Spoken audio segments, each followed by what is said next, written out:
So NBC runs this segment where they basically say, it's Mehdi Hassan, he's like, if the neo-Nazi faction of the GOP expands in November, we may look back on this, a pivotal moment when a petulant and not so bright billionaire bought one of the most influential messaging machines and handed it to the far right. It's a ridiculous thing to say, but of course NBC is a ridiculous network.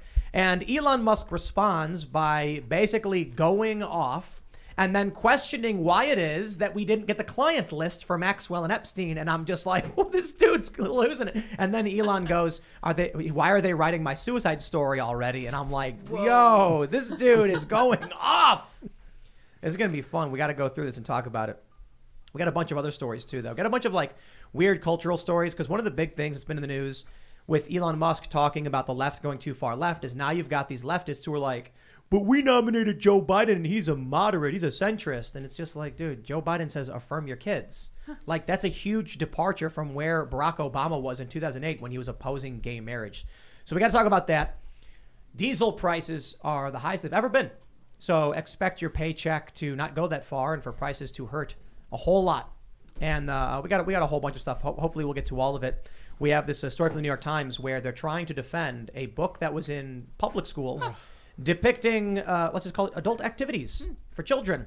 And when the right got mad and they were like, hey, we kind of don't want these images in our libraries for kids to just find, the New York Times runs a story saying it's just a bunch of like extremist far right, homophobes or whatever. And I'm like, dude, if not wanting kids to be exposed to this stuff is far right, then I don't know what that means for this country, because these leftists who are pushing this stuff are not in the majority. But they make you think they are. And then the people in the media just play this up. So we're going to get into all that stuff. Joining us to talk about all this is Danny Polishchuk. Hello. How are you How's it doing? going? Who are you, good sir? I am a comedian. I host a podcast with Ryan Long called The Boys Cast, and I host a call-in show called Low Value Mail every Tuesday night at 9 o'clock. And some people might know me as the deranged employee of Twitter. I'm sure there's some person right now watching this goes, hey, isn't that crazy guy who works at Twitter? So, and yeah. There's a thing you posted. Yeah, well, I had literally 200,000 people who thought I actually worked for Twitter. Wow. Really? It was almost like obviously a green That's screen. hurtful. That's what I thought. I thought that was very obvious that this is a green law, screen. dude. I said my name was Tony Fernandez because I always picked former Toronto Blue Jays for every sketch I do is the name. And then people were like, it says Tony Fernandez, and they're like, Danny jokes. I can't go. Why don't you quit if you don't want to work at Twitter? I'm like, I said my name was Tony Fernandez. Well, I guess we'll just have to talk about that. So we also have Seamus. Yeah, I can relate. There was a while ago on the show where Tim said, how do you define like racist or something? And I said Trump supporter, which if anyone knows anything about me is obviously a joke. And there were people in the chat like, I can't believe Seamus hates Trump. I was like, what? Oh my gosh, okay. But yeah, I'm Seamus Coughlin. I make cartoons at a channel called Freedom Tunes. So y'all should go check them out. And by the way, Low Value Mel, that is a brilliant name for a call-in show. Shout out to Female Dating Strategy for that one. What's up, everybody? Ian Carlson here. I got Tim got me this, actually. This is Pizza Labradorite I wanted to show you. So hard to see. Oh, whenever I see rocks, I just think of Ian. Look at this. It's got this Labradorescence. Lydia just Yeah, pulled up. just looked it up. It's an effect where you can almost see through the Labradorite. So cool. Yeah, man, this is It's an excellent. expensive sphere. Other than that, I got nothing else. So Just let's get Labradorite to rolling. show us. A new rock to show New off. rock to Yes. show us. It's like show and tell with Ian. I'm I'd going like to roll the everyone to see my 100-sided rock. die. Let's find out. Let's see what we got. Ooh. What do we got? 70 So, not up bad. against the Not bad. Labradorite. Oh, nice. Well, that's it. 7-0. That is a strong start. Earlier tonight, we were learning about Labradorescence. Apparently, that is a thing that I did not know about. I also love Labradorite. It is beautiful. You guys check it out. It doesn't look anything like it does here on the show. It looks way better in real life. Well, all right. Before we get started, my friends, head over to timcast.com and become a member. Because as a member, you will be supporting our journalists. We just hired a journalist recently. We're going to be hiring a couple more columnists. We're taking more columns, more opinion pieces. We are expanding. And you'll get access to exclusive segments from this show, the Timcast IRL Members Only podcast, Monday through Thursday at 11 p.m. And we're also going to do just a whole bunch of other stuff. I can't say too much, because if we give away our plans for our culture jamming strategies, then you ruin them. But if you liked what we did with the billboard in Times Square, you're going to love what we've got planned for this summer, because of your support as members allowing us to do this stuff. We've got some news cycle setting plans. And when I say I can't reveal who, but talking to some masterful trolls about what can we do to send a message that's good marketing that also challenges the establishment and asserts our presence and will just trigger these blue checkies. So we got some plans. It's going to be fun. So thank you all so much for making this possible to dream come true. And I'm going to really enjoy what we have coming up the next few months. So don't forget to smash the like button, subscribe to this channel, share the show with your friends. And let's get into this first story with a big shout out to Elon Musk. We have this clip Tom Elliott posted. It's NBC's Mehdi Hassan saying, if the neo-Nazi faction of the GOP expands in November, we may look back on this as a pivotal moment when a petulant and not-so-bright billionaire casually bought one of the most influential messaging machines and just handed it to the far right.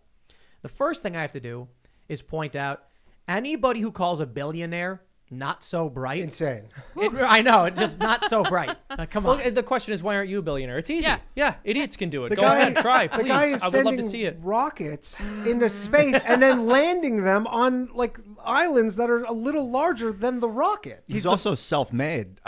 For the most part, he had sold PayPal to make his first big chunk of money. He risked everything to make Tesla great. But he had white skin while doing it. Yes. Yeah, he's But African I mean, American. his family's rich. Oh yeah, I no, think, I'm like, sure. Look, Emerald not Mines, but like hold that. on. I know a lot of kids Billionaire whose stuff. families were rich, and instead they went to art school and didn't get a job. Yeah, most of them So have fentanyl if- addictions. Is that right? If you can be an idiot and become a billionaire just because your parents were rich, it's so easy. Why aren't these people able to do it? When they call Trump an idiot, I'm like, I mean, brash maybe, but the dude turned $1 million into $1 billion. I mean, you gotta be smart to do Also- it. The idea that you could just have $1 million and become a billionaire like that, or it's not the case. Yeah. But the funny thing is, we're talking about Elon Musk, and you mentioned with the rockets, he's like the first guy to land a rocket upright, back on a platform. And it's like this tremendous feat. He lowered the cost of rocketry like 10-fold or 100-fold.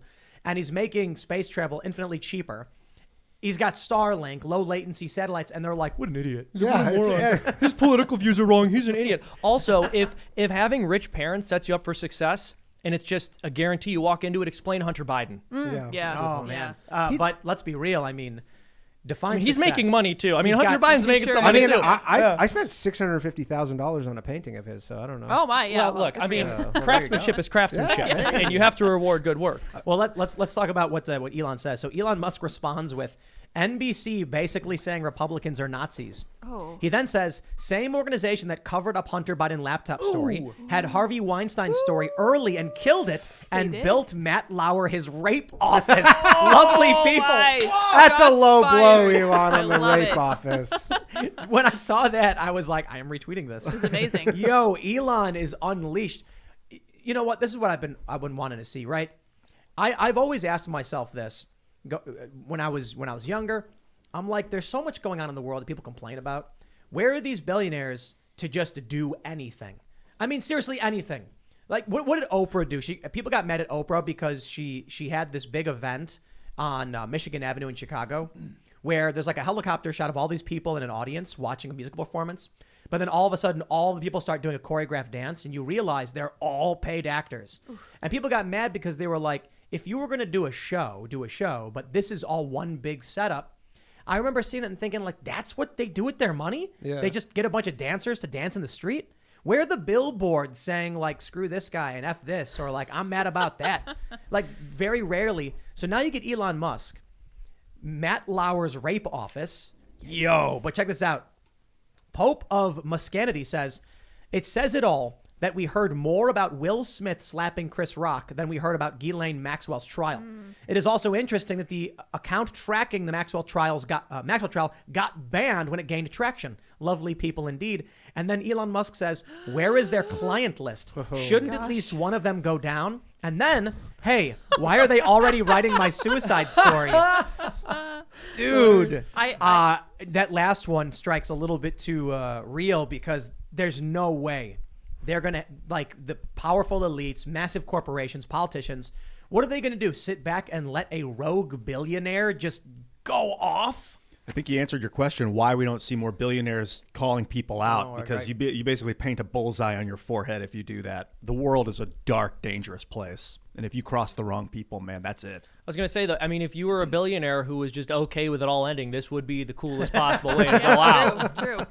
After Grimes left him, he was just like, I don't care anymore. He starts just going off. Oh, it's Elon, it gets better, all Guys, right? hang in there, buddy. Hang in there, Did man. you guys ever You see got this. Bulworth? No. It's that movie where the politician hires an assassin. Warren Warren Beatty, Beatty, right? Is Yeah. that what it is? He hires a guy to kill himself. Oh my. So then he's just like drinking and doesn't care anymore, starts telling the truth, and everyone loves it. And then he doesn't want to die, and he's like freaking out. That movie was pretty good. I liked it. I'm starting to think that this is the reason that Elon Musk bought Twitter, so that he could just ish post all day long. This is But amazing. He's going crazy. Couldn't he do that before? Kind Yeah. of. It's weird that they make him out. They say he's like a Republican. Like he doesn't seem overly political, to be honest. He's outright called himself a socialist. yeah, like he doesn't come off. His posts are a lot of like jokes, but he doesn't seem super political. Yeah, before the show, I was thinking, dude creates rocket ships to space and Mars. People on Earth complaining about what his politics are. Like it's so insane that that's the focus when you could focus on the stuff he's building. Look at that Nina Jankowicz lady, the disinformation board. She pushes overt disinformation and has. So she's supposedly she's working for the Democrats. When you look at Elon Musk, I think it's never been clearer that left and right don't mean anything about politics. It means everything about whether you are on your knees for the establishment or challenging the establishment. Yeah, also, Ian, you made an interesting point. I would even take it a step further because it's not even like he has this political agenda he's trying to force onto people. Like he's in a lot of ways, he's virtually apolitical. He's saying, let's just make neutral spaces. That's not really a partisan stance. And he's not greedy either. He gave his Tesla patents away, the free, Yes. all your patents are belong to us move that he did. I got to push back on Seamus. Seamus, he is handing over one of the most influential messaging platforms to neo-Nazis. Well, here's what I think Elon's going to do if they don't let him buy Twitter, if something falls through. He's going to build a rocket ship that projects. It's going to be like a space platform that projects whatever he writes into the sky, like LEDs. Have you seen the drones? The fireworks drone? They're replacing fireworks with No. drone. Cool. Kind of like that you can write stuff on? Elon's going to do they're that over getting- every city? Dude, they're getting really crazy. three-dimensional, they look like holograms in the sky. So That's cool. Says your wild. drone light show way cooler than fireworks from Forbes. They're way cooler than fireworks, and also you don't like blow your hand off. This is Yeah, like but- 2 years But that's old. the cool too. part of They fireworks. had one at I know. Well, they had the one at Bitcoin Miami. They did. Whoa. But in China, they're like. Oh yeah, because they can move really far, really Right. fast, and draw lines But in the sky and stuff. Has anyone thought about the horror of just like someone like Elon getting 1,000 drones and then being able to command them with gloves and like walking through New York and just like flinging drones Protoss, at- man. That's how Like- the Protoss move their battle cruisers around or their. He What's could just so like like- hang them That's over StarCraft. someone's head like a rain cloud. No, he's like he's have it drop wearing a water on trench him. coat and he's standing on several drones as he's floating through the city. You know, and that's then when anyone challenges him, he just points and a drone flies and slams into him. now we're talking Bezos level. Like Yeah. Bezos has the You're proprietary. giving Bezos tech. ideas Yeah, don't actually do right that. now. Yeah. Elon at least is freeing the software code of his stuff. Dude, so, if I was Bezos, I would legit be doing that. I would make one of those hobgoblin gliders from Spider-Man, and then I would just have drones, and I'd be like, "Rah!" is he going to set up his base in the Amazon? Would Is you, it- if you were Jeff Bezos, Why, is that would you the set up Legion like a of- secret base in the the Amazon? Legion of Doom? Well, I know he called his company Amazon, Yeah, so I'm yeah. wondering if there's something more insidious. Wasn't the going on. Legion of I Doom love a you, swamp Jeff. or I'm something? just joking. What is it that I can't remember exactly how he put it? What is it that Jeremy Boring said? He's like he's the most interesting guy in a boring way. Like he's the most boring, interesting guy about Bezos. Yeah, what did he say? It's like was- he makes a rocket ship and it's not cool. Not exciting at all. Big phallus. it's not like cool like Elon's supposed to. That is funny though, Jeff. He said, "What did he?" Yeah, he put it really funny. Most boring, Said it in a really interesting funny- person. Butchered it. We ruined your joke, Jeremy. Sorry, We're sorry. Jeremy. Yeah. So check this out. So people responded. When Elon Musk said, "Where's their client list?" Someone said, "Let's start with you." Oh. And they show this photo where Ghislaine Maxwell is behind Elon, and he says, "That's a Vanity Fair party, and she photobombed me in the background, but you know that already, don't you?" Ooh. And then someone responded, this guy Pranay, Elon doesn't know Ghislaine Maxwell at all. She photobombed him once at a Vanity Fair party in 2014. Real question is why Vanity Fair invited her in the first place. And he said, that is exactly the question. Indeed. Dude, I think, you got to, look, if Elon Musk is going to come out and say, where's the client list? I'm like, Elon, buy away, do what you want to do. Because it's one of the most important questions. Yeah. That's not going to be answered. There's no, any serious journalist at the Washington Post, at the New York Times, I'll say this right now to all of you. I know that there are people at the New York Times who have been working there for 2 decades, and you are upset about what's happening at your newspaper. I know that there are people at the Washington Post who have been there for decades who are upset about what is happening to your newspaper. Why don't you start demanding answers as to the client list for Maxwell and Epstein? Why isn't there any interest from the Gray Lady, the paper of record, and all of these big publications to demand, if this woman is being convicted on this, she sold something to somebody, it's Elon Musk. Yeah. And he's the bad guy, they're saying. He's the bad guy. I think those people have families. Yeah, when I look at Maria Farmer, who was one of the former victims of the I don't know what you call it, child trafficking, racketeering thing they were doing, and she drew a painting called the Setiles, Setiles. Her name is Maria Farmer. You search those 3 words together, you'll get this painting, and it looks like she just painted all the guys, all the people that were there as part of it. She doesn't have names, but I mean, I can't imagine anyone digging too deep into it, but this is the deepest I've seen. And it's a really disturbing image. It's got Ghislaine in the middle with a bubble around her, like she's invincible. It's got Jeffrey Epstein's off up in the corner, like he's some space cadet. He was the fall guy for the whole thing. He wasn't like, and then of course you got, I don't even like saying these names out loud, man, but you got Les Wexner right in the middle there under Ghislaine Maxwell, the Victoria's Secret guy. And I think he was a big part of it. But there's just no, I don't have the evidence. It's just this image. I want to pull up this story here we have about Bill Maher. It's from the Daily Wire. Bill Maher rips old Twitter, mocks Trudeau, and gives a shout out to the Babylon Bee. And this, I was watching this clip from Bill Maher when he was talking about Elon Musk and the purchasing and everything. And it made me realize what's happening with the establishment, what's happening with, Elon. The boomer generation, they consume their news through cable television. This is why there are so many people who are like, Tucker Carlson's far right, because these are older people who are only getting their news from CNN and MSNBC, and then Fox News is like the other side. So there's like 3 channels. But most of us, and the people our age, are on Twitter, are on Facebook, or on YouTube. So we're getting a big spattering of all this different news, but it's coming really quickly. I saw this, and Bill Maher, his confusion like a doddering old man. And I was just like, wow. I think it's fair to say one day we will all be old and confused. But Bill Maher, he doesn't need to be. So watching this, here's what happens. Bill Maher says, did you hear about this Babylon Bee? It's Christian satire. Everybody laughs. And then his guest goes, oh, yeah, because we need that. And Bill goes, well, maybe some people do. I'm not everybody. Some people do need it. And then I'm watching that and I'm like, Bill, did you not Google search this story when it happened? Are you just now finding out after Elon already bought Twitter what the Babylon Bee is? And I wondered why it is. Well, CNN won't report on what the Babylon Bee is. No. So for someone like Bill Maher, who's a 60-year-old boomer, who gets his news from the New York Times physical paper edition and from cable television, he just now found out about the Babylon Bee. It was March 20th. Elon was like, should we have free speech and stuff like that? That he was asking these questions, that the Babylon Bee was in the news. And we were all watching in real time this progress of Elon Musk and Bill Maher, one of the most prominent shows. He's confused and just now finding out Isn't about a show this. called Real Time? Yeah, He finds out like a month later. Yeah. But That's hilarious. I'm not trying to rag on him. I think it's just, you got to point out that he's in a different world. Who's his boss? Well, look, he's in a different world. And now think about what that means for every other news story. Think about what that means for Hunter Biden's laptop. Think about what that means for Epstein. All of these boomers, they vote. And they're like, they mostly vote. They're like, they vote way more than young people. And they don't know half of what we know. They don't know a tenth of what we know. Because we all saw the Epstein story in real time. And Bill Maher probably never saw it. I mean, I'm being hyperbolic, but Bill Maher probably sees it a month later and he's like, what's going on with this? And it's like, Bill, that was a month ago. Yeah, it seems like Google? it's like a safety mechanism to wait to let the news out a month later, like the Hunter Biden laptop thing. They wanted to just hold it for a month. Granted, it was right before the Well, it's election. the election. Yeah. Yeah. That was how to. But that was political. once it's a month late, it just doesn't have the fire. It doesn't have the heat. Like the iron's no longer hot. Bill Maher has called out the woke. He's criticized this stuff. The fact that he's done that, I think, shows he's willing to. But he's like an old man who's looking at his phone being like, I can't press the button.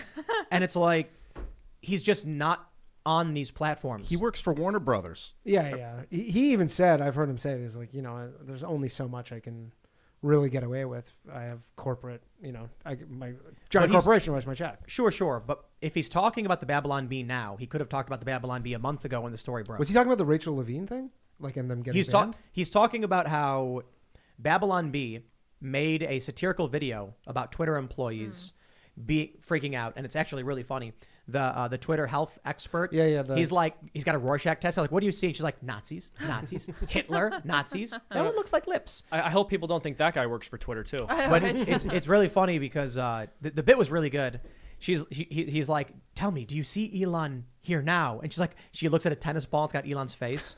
She looks at like an employee pamphlet on the wall, and it's Elon on it. It was actually really funny. But Bill Maher was mentioning that Twitter flagged it as sensitive content, and he was like, it's a satirical video mocking you for being too sensitive, and you flagged it as sensitive material. Look, that's fine. He's speaking up. He's calling it out. But why a month late? The point is, I think Bill's a good dude. I think, to a certain extent, he's trying. But if the boomer generation isn't paying attention, because we had Richie McGinnis and his mom on, and Richie's mom, also a boomer, didn't know about what was going on with today's politics. The boomer generation is like, I think they're just totally different realities. For the most part. He's incentivized to not dig too deep. Like his original show, what was it? Politically Incorrect. Politically Incorrect That's got right. canceled. He went hard on 9/11, and like if he did that today, if he came out and was like, let's talk about the deep state and the military-industrial complex, they'd be like, yeah, Warner Brothers would be like, this is a little too racy. Yeah. Although I think Real Time really is just that show renamed, but just a little. That's what it little felt like. You guys- softer. You remember when Dennis Prager was on Bill Maher?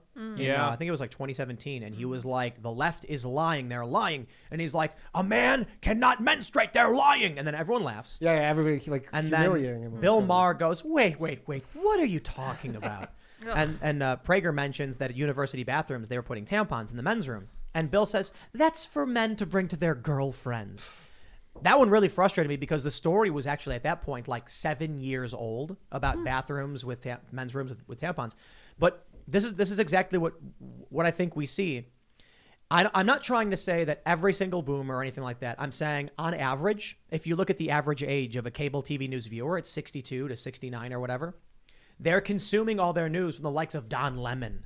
Yo, that's not going to work out well for us. Yeah. Also, with Bill Maher's response that they're just putting them in there so guys can get tampons for their girlfriends, or their girlfriend could just go to the girl's bathroom right next to it. That makes no sense as an explanation. That's like the most ridiculous, I don't want to believe what I'm being told answer I've ever heard. Yeah, that's a crazy explanation. I think Dennis could have been more prepared, but sometimes you're in these moments and you make a point and you're not prepared to back it up. So when they were like, what are you talking about? I said, just look it up. It's like, I could tell you, is it September 2016, the Daily Beast wrote up that we have to do it. Look that up specifically. Side note, the Daily Beast is now listed as fake news by NewsGuard. I love it. Look at that. All their Love to smear see it pieces are happen. garbage. I get this dynamic with comedians sometimes where they'll say something stupid or irrelevant, and then if you start to make fun of them, they're like, come on, it was a joke, you moron. But then if you say something stupid or irrelevant, they're like, you stupid idiot. Yeah, they're like, I know exactly what you mean. Where they go like, I was just a goof. You know what is dangerous for post-liberal, whatever this freedom faction is. I don't know. They say left and right, and I'm like, I don't even know that it doesn't explain anything to anybody. But the side that believes in freedom, what's dangerous is that we see the CNN news stories about the insurrection and MSNBC and Rachel Maddow, and we all laugh like that's so dumb, no one cares. And then you look at their ratings, and you're like, CNN and MSNBC get like 400 million combined views on YouTube every month, and we get, I think, 60. So, I mean, we're doing well. But it's mostly young people. These older people are going to vote, and they're going to vote based on some weird insurrection narrative. Other than voting, the people that watch this show, for the most part, are listening to what we're saying, the words, very word by word. It's all like registering, and they're remembering. When you have these other shows that get propped up, it's like in one ear and out the other. Yeah. Not necessarily every time, but it seems to be. And this is also for a lot of, I think your listeners this is just a piece to an overall puzzle. They take this piece of information, they take pieces of information from other places, whereas someone on CNN, they're just like, I watch CNN, they give me my opinions, and those are my opinions. And, maybe I watch MSNBC, but like for the most part, they're not kind of like going and sourcing it from. Well, this is one of the things that Richie's mom was bringing up. She was saying that there used to only be like 3 networks, and you trusted them, and they said things in a very kind of reassuring way, and you felt confident in what they were telling you. And I think a lot of that has carried over for boomers, which has turned into a huge problem because they can just now tell them whatever they want to, and they'll just believe it. It's a little unsettling. I was talking to my mom about some awesome stuff about this, like just cool, like let's talk about conspiracy. She was like, Ian, man, if I was 20, I'd be okay. I'd be into it. But Yeah. it's just I'm done. I'm ready to. I finally got my mom to go on Twitter. Actually, I convinced her. Why would you do that to her? No, right? Well, because I kept saying, because she's like, the classic. Do you get the emails from like? You ever get? My mom just sends me emails of these articles. Of, like she goes, Yes, this I is know what you're talking about. this is interesting, and I was like, yeah, I read this on Twitter like a week and a half ago. Yeah. This is but that's new to her because that's like the the delay on the cycle. That's what Bill Maher's doing. Kind of, Yeah. well, it kind of is. And I go, you need to go on Twitter, and you can, cut out this delay and get the news kind of at the source. Far superior way to get the news. Absolutely. That's true. Let me give a shout out to Michael Malice here. Oh. He's got this tweet. He says, the Ministry of Truth demonstrates the growing inability of the cathedral to persuade and an increasing need to just explicitly tell people what to believe. Yep. People have gone from arguing to either ignoring or presuming, not incorrectly, that it's all disingenuous propaganda at best. We're at the point now where I think on both sides, people are just absolutely unwilling to hear what the other point is being made at all. And my view of what is colloquially referred to as the right, which is this large faction of mostly like some kind of libertarian, is that they want proof. They want sources. Back up your source. Back up your claim. Not all of them. There's a group of Trump supporters who believe absolutely insane things. And you can see them out there at the rallies with Trump's going to be president on this day or whatever, and it never happens. But when next time it will. But sure. Yeah. But I think that's the exception, not the rule. On the left, it's the inverse. The average person on the left believes every single fake story. I'm really interested. We've got some lefties coming on the show soon that we're booking. And I think it's going to be really interesting for me to be like, hey, Trayvon Martin's story, Zimmerman. Did you believe that? You did? Okay, well, NBC edited the audio to make Zimmerman seem racist, and he's Hispanic. How about Covington kids? Did you believe that? Well, we learned that was fake news. Justice Smollett, all these people came out and supported him. That was fake news. Russiagate, fake news. Ukrainegate, fake news. How many? Ghost of Kiev. Yeah, isn't that back? Fake news. Aren't they doing that again? The I Ghost of think Kiev? they Ghost- just no, admitted they- it was fake They finally, admitted right? it was fake. Yeah. So my point is, Now that the Ministry of Truth is out and about, they're like, oh, we got to play it close here. Yeah. this is the only thing I can surmise. When the Washington Post says, or the Media Matters smears the whole show for something like, Seamus says, My opinion. as right wing or far right or grifting, I'm like, I guess the only thing that defines what it is to be left or right is, do you fall for bullish or do you wait for evidence? Yeah, Thomas Massey pointed out that Congress basically split between the logical people and the emotional people, and a lot of them are leading with emotion, but either extreme is dangerous. Like too much emotion, you don't care about the facts. It's just you get and then too much logic, you don't care about how people feel. You might end up, experimenting on human bodies to get your, so you got to. That's what, so right. We've seen societies that are only driven by logic and they put people's arms into sub-zero temperatures to watch them freeze while still attached to their bodies. You know what I want to give a shout out though to all of the media outlets that were trying to smear me for defending Kyle Rittenhouse. Prove my point. I was right. Yeah. It wasn't about being conservative or liberal. It was like, hey, I watched a video and here's what really happened. Kyle was defending himself. Then they all come out and they scream the far right because they're lying nonstop. Then it turns out to be correct. So I'm really fascinated. This is what the left and the right is. Name a left-wing political position, irrelevant. I can sit here all day and we can talk about taxation and social policy or whatever. But the real question is, which stories did you fall for? Mm-hmm. If you don't fall for the lies, you're right wing.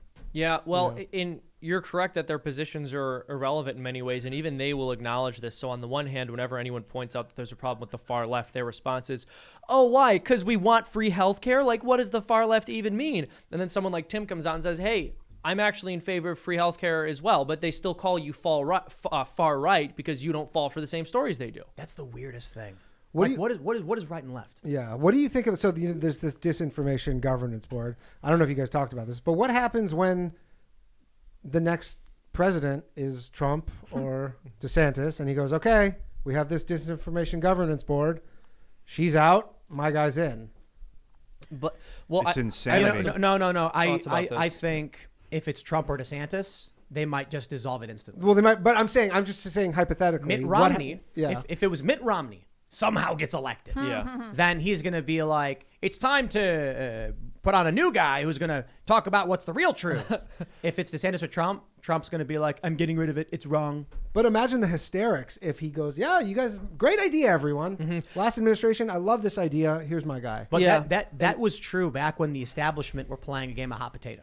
When it was like John McCain versus Obama. And it was just shill establishment. Didn't matter who came into power. George W. Bush comes in with all these wars and Barack Obama's like, we're going to change it. Then gets in and is like, I'm going to kill kids instead. Mm-hmm. Then Barack Obama signs the indefinite detention provisions. Then Barack Obama increases the drone attacks. And you know that if a Republican like Mitt Romney were to win, it wouldn't matter. But then Trump won and he broke these people.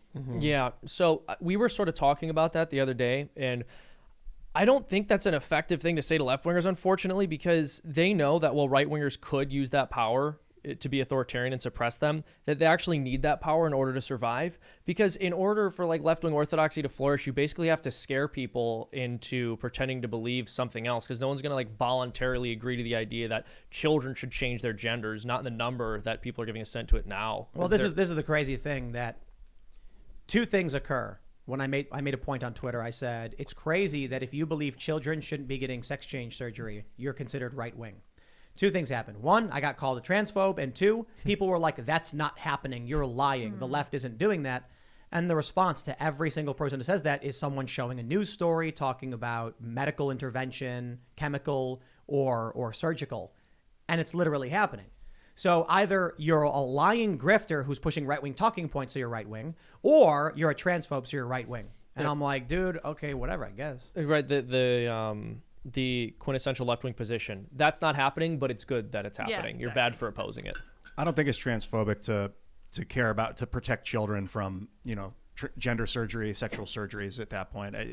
Being transphobic is like meeting someone that's an adult person that's trans and being like, I don't want to be anywhere near that person, or I'm going to talk crap about them. We do have a bunch of stories specifically addressing that in schools, but I do want to focus on this real quick while we're talking about like media manipulation and lies. We had this from the New York Post. New CNN boss Chris Licht to focus on truth after slew of scandals. Chris, it is honorable that you would try to purge CNN of its trash, but you will never save that brand. I'm sorry. CNN's new boss kicked off his first day on the job by telling employees he wants to focus the network's reporting on news and truth amid criticism over the scandal-scarred network's heavy emphasis on opinion-based shows. Chris Licht, who officially replaced CNN's disgraced boss Zucker on Monday, following stints as executive producer at The Late Show with Stephen Colbert and CBS This Morning, circulated a memo to his employees saying, too many people have lost trust in the news media. I think we can be a beacon in regaining that trust by being an organization that exemplifies the best characteristics of journalism. Fearlessly speaking truth to power, challenging the status quo, questioning groupthink, and educating viewers and readers with straightforward facts and insightful commentary, while always being respectful of differing viewpoints. First and foremost, we should and we will be advocates for the truth. You know why he's saying that? Because the dude who now owns the majority shareholder in Warner Discovery said he wanted to, or something happened where it came out, it was reported, he wanted to purge all of the opinion lefty garbage from CNN. So this guy's like, I don't want to lose my job. I believe in truth. Yeah. As if I'm ever going to go to CNN for truth. This is why I can't stand the subjectivity of truth. Truth is not an objective state. People perceive reality as objective, but the way you perceive it is your truth. So people are going to see reality in different ways. For one person to attempt to arbitrate that is insanity. Here come the ones.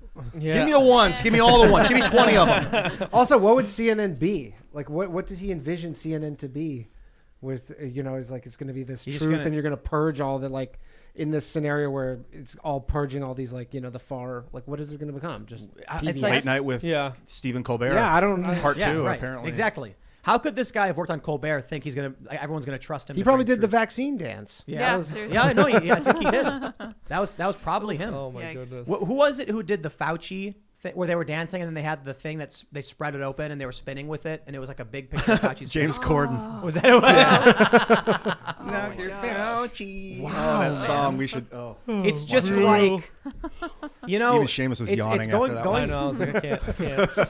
It's the Jeff Bezos. Yeah. It's like these shows like Colbert, they exemplify that joke Jeremy Boring made about Bezos. They're wealthy and powerful, but just so not cool. Mm-hmm. And it's just absolute cringe.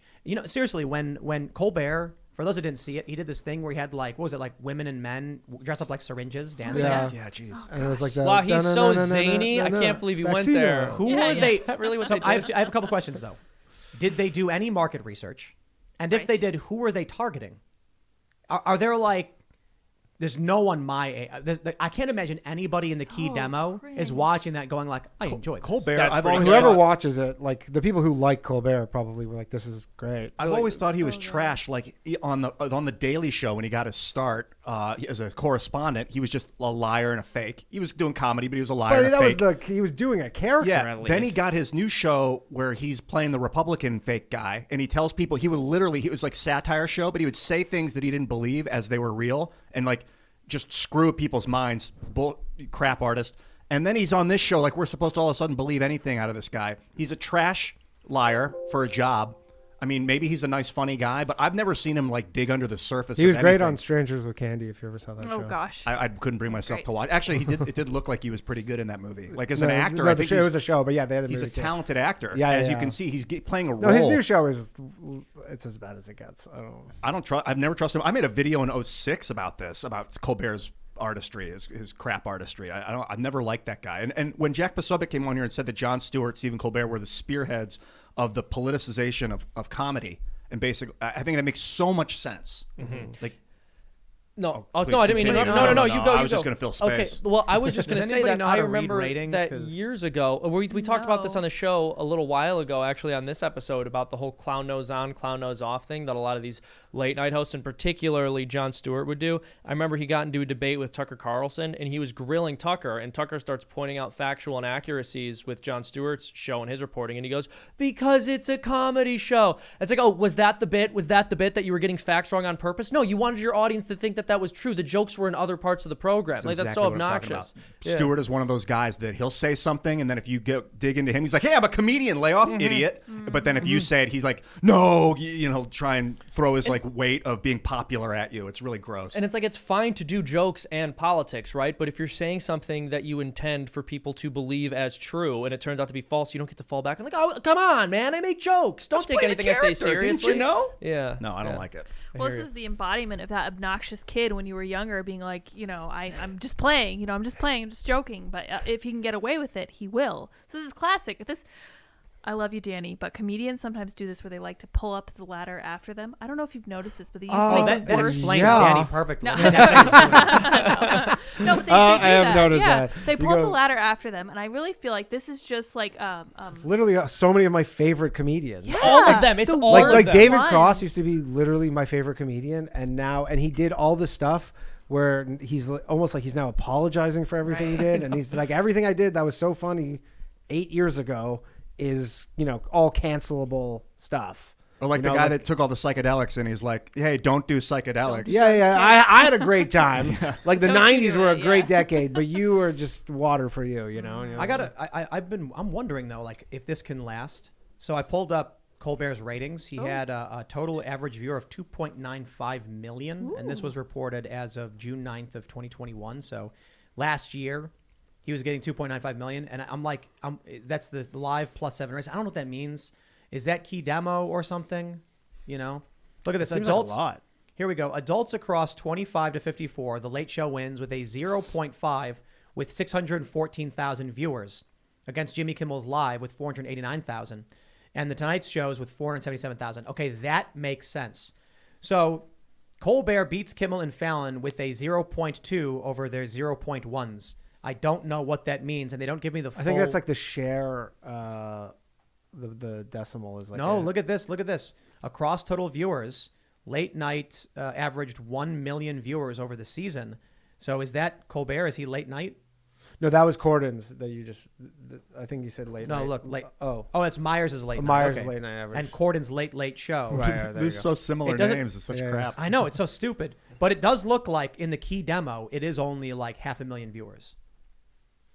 Yeah, I mean, I don't know anybody who watches these shows. Yeah, I was gonna say, and That's it's crazy. But those are people our age. Yeah, that many. I of mean, them? also you get as many watchers as these like super highly produced, insane budget shows. Yeah, like, it's man. just. I mean, it's Our amazing. margins are incredible. We're doing crazy stuff with it. I can't say exactly what we're doing, but we're doing some infrastructure stuff right now. Dancing And- syringes. Yeah, that's right. Dude, that's Come such to- a good bit. Yeah, come on. You're not Rooftop gonna spoil it. syringes. Dude, Yeah. I'm Let's telling put, you, let's hold put on. dancing You went to syringes Colbert's on a yard t-shirt sale. billboard. I will hire 1,000 people to dress up like syringes and dance Let's go. in DC. Yes. Oh my goodness. No, dude, You're onto something. that's the thing. Like the late night show, every now and again, there's some late night stuff that at least was decent in the past. So I thought Conan was pretty funny, but like I wasn't tuning in every night. It's a weird format because like an incredibly good comedian can maybe churn out an hour a year And you have these comedians you have to go on stage every night and do like 45 minutes of material. It's just, even if they're good and they're not ideologues, it's not going to be good. Yeah, it's a good point. It used to be an interview show. We talked about this last week, and now the interview format is on YouTube. People make their own. They just if they like Johnny Depp doesn't need to wait to get invited on the Tonight Show to talk to the crowd. He can just make it a YouTube video. Yeah. And they're promoting stuff always, right? They're Yeah. like, hey, I'm promoting my movie, and you're like, why am I watching you talk about your movie? I can just watch like- the. It's How kind of like about- when Yeah. people would write reviews about video games. I mean, people still trying to do that. You just go to YouTube and watch the gameplay footage. If I want to see if the Yeah. movie's good, I just go to YouTube and watch the clips. I just had a crazy idea. I think we should do it is to have bands. Have bands? Yeah. Like these shows will periodically be like, we have a musical guest to play music or whatever. Friday nights maybe, like we used to do the Friday jams back in the day. We'll do a Friday night show, and then we'll also have a musical guest to perform afterwards, play music, and we'll just start taking over this space, I guess. It's got to be like not family friendly. That's a big problem with these shows is they can't say the wrong thing. You can't give the middle finger to the people during the show. Like, Meanwhile, you don't do it, and you don't say the I other know, word. you see. But if we're gonna do like hardcore rock scene, bring it back, full on, getting people naked on stage. He swore. I get one a Is there a month. jar? Yeah. But I'm all about it. Let's bring the real back to reality. Well, look, I can. Studio audience, live People- studio audience. Yeah. Ooh. I mean, we could. We've Chickens? Chickens as the audience? Yes. You bring them out? We've talked about doing Friday nights at a venue and doing it like a live thing. I'll explain this to people who don't know, because I know a lot of people probably do. The reason we try not to swear is not because we're worried about YouTube or anything. It's because there are people who listen to this on their way to work or picking up their kids. And we got people emailing being like, hey, man, I love your show, but like when you guys say these things, I don't want my kids to hear that. And I'm like, that's a fair point.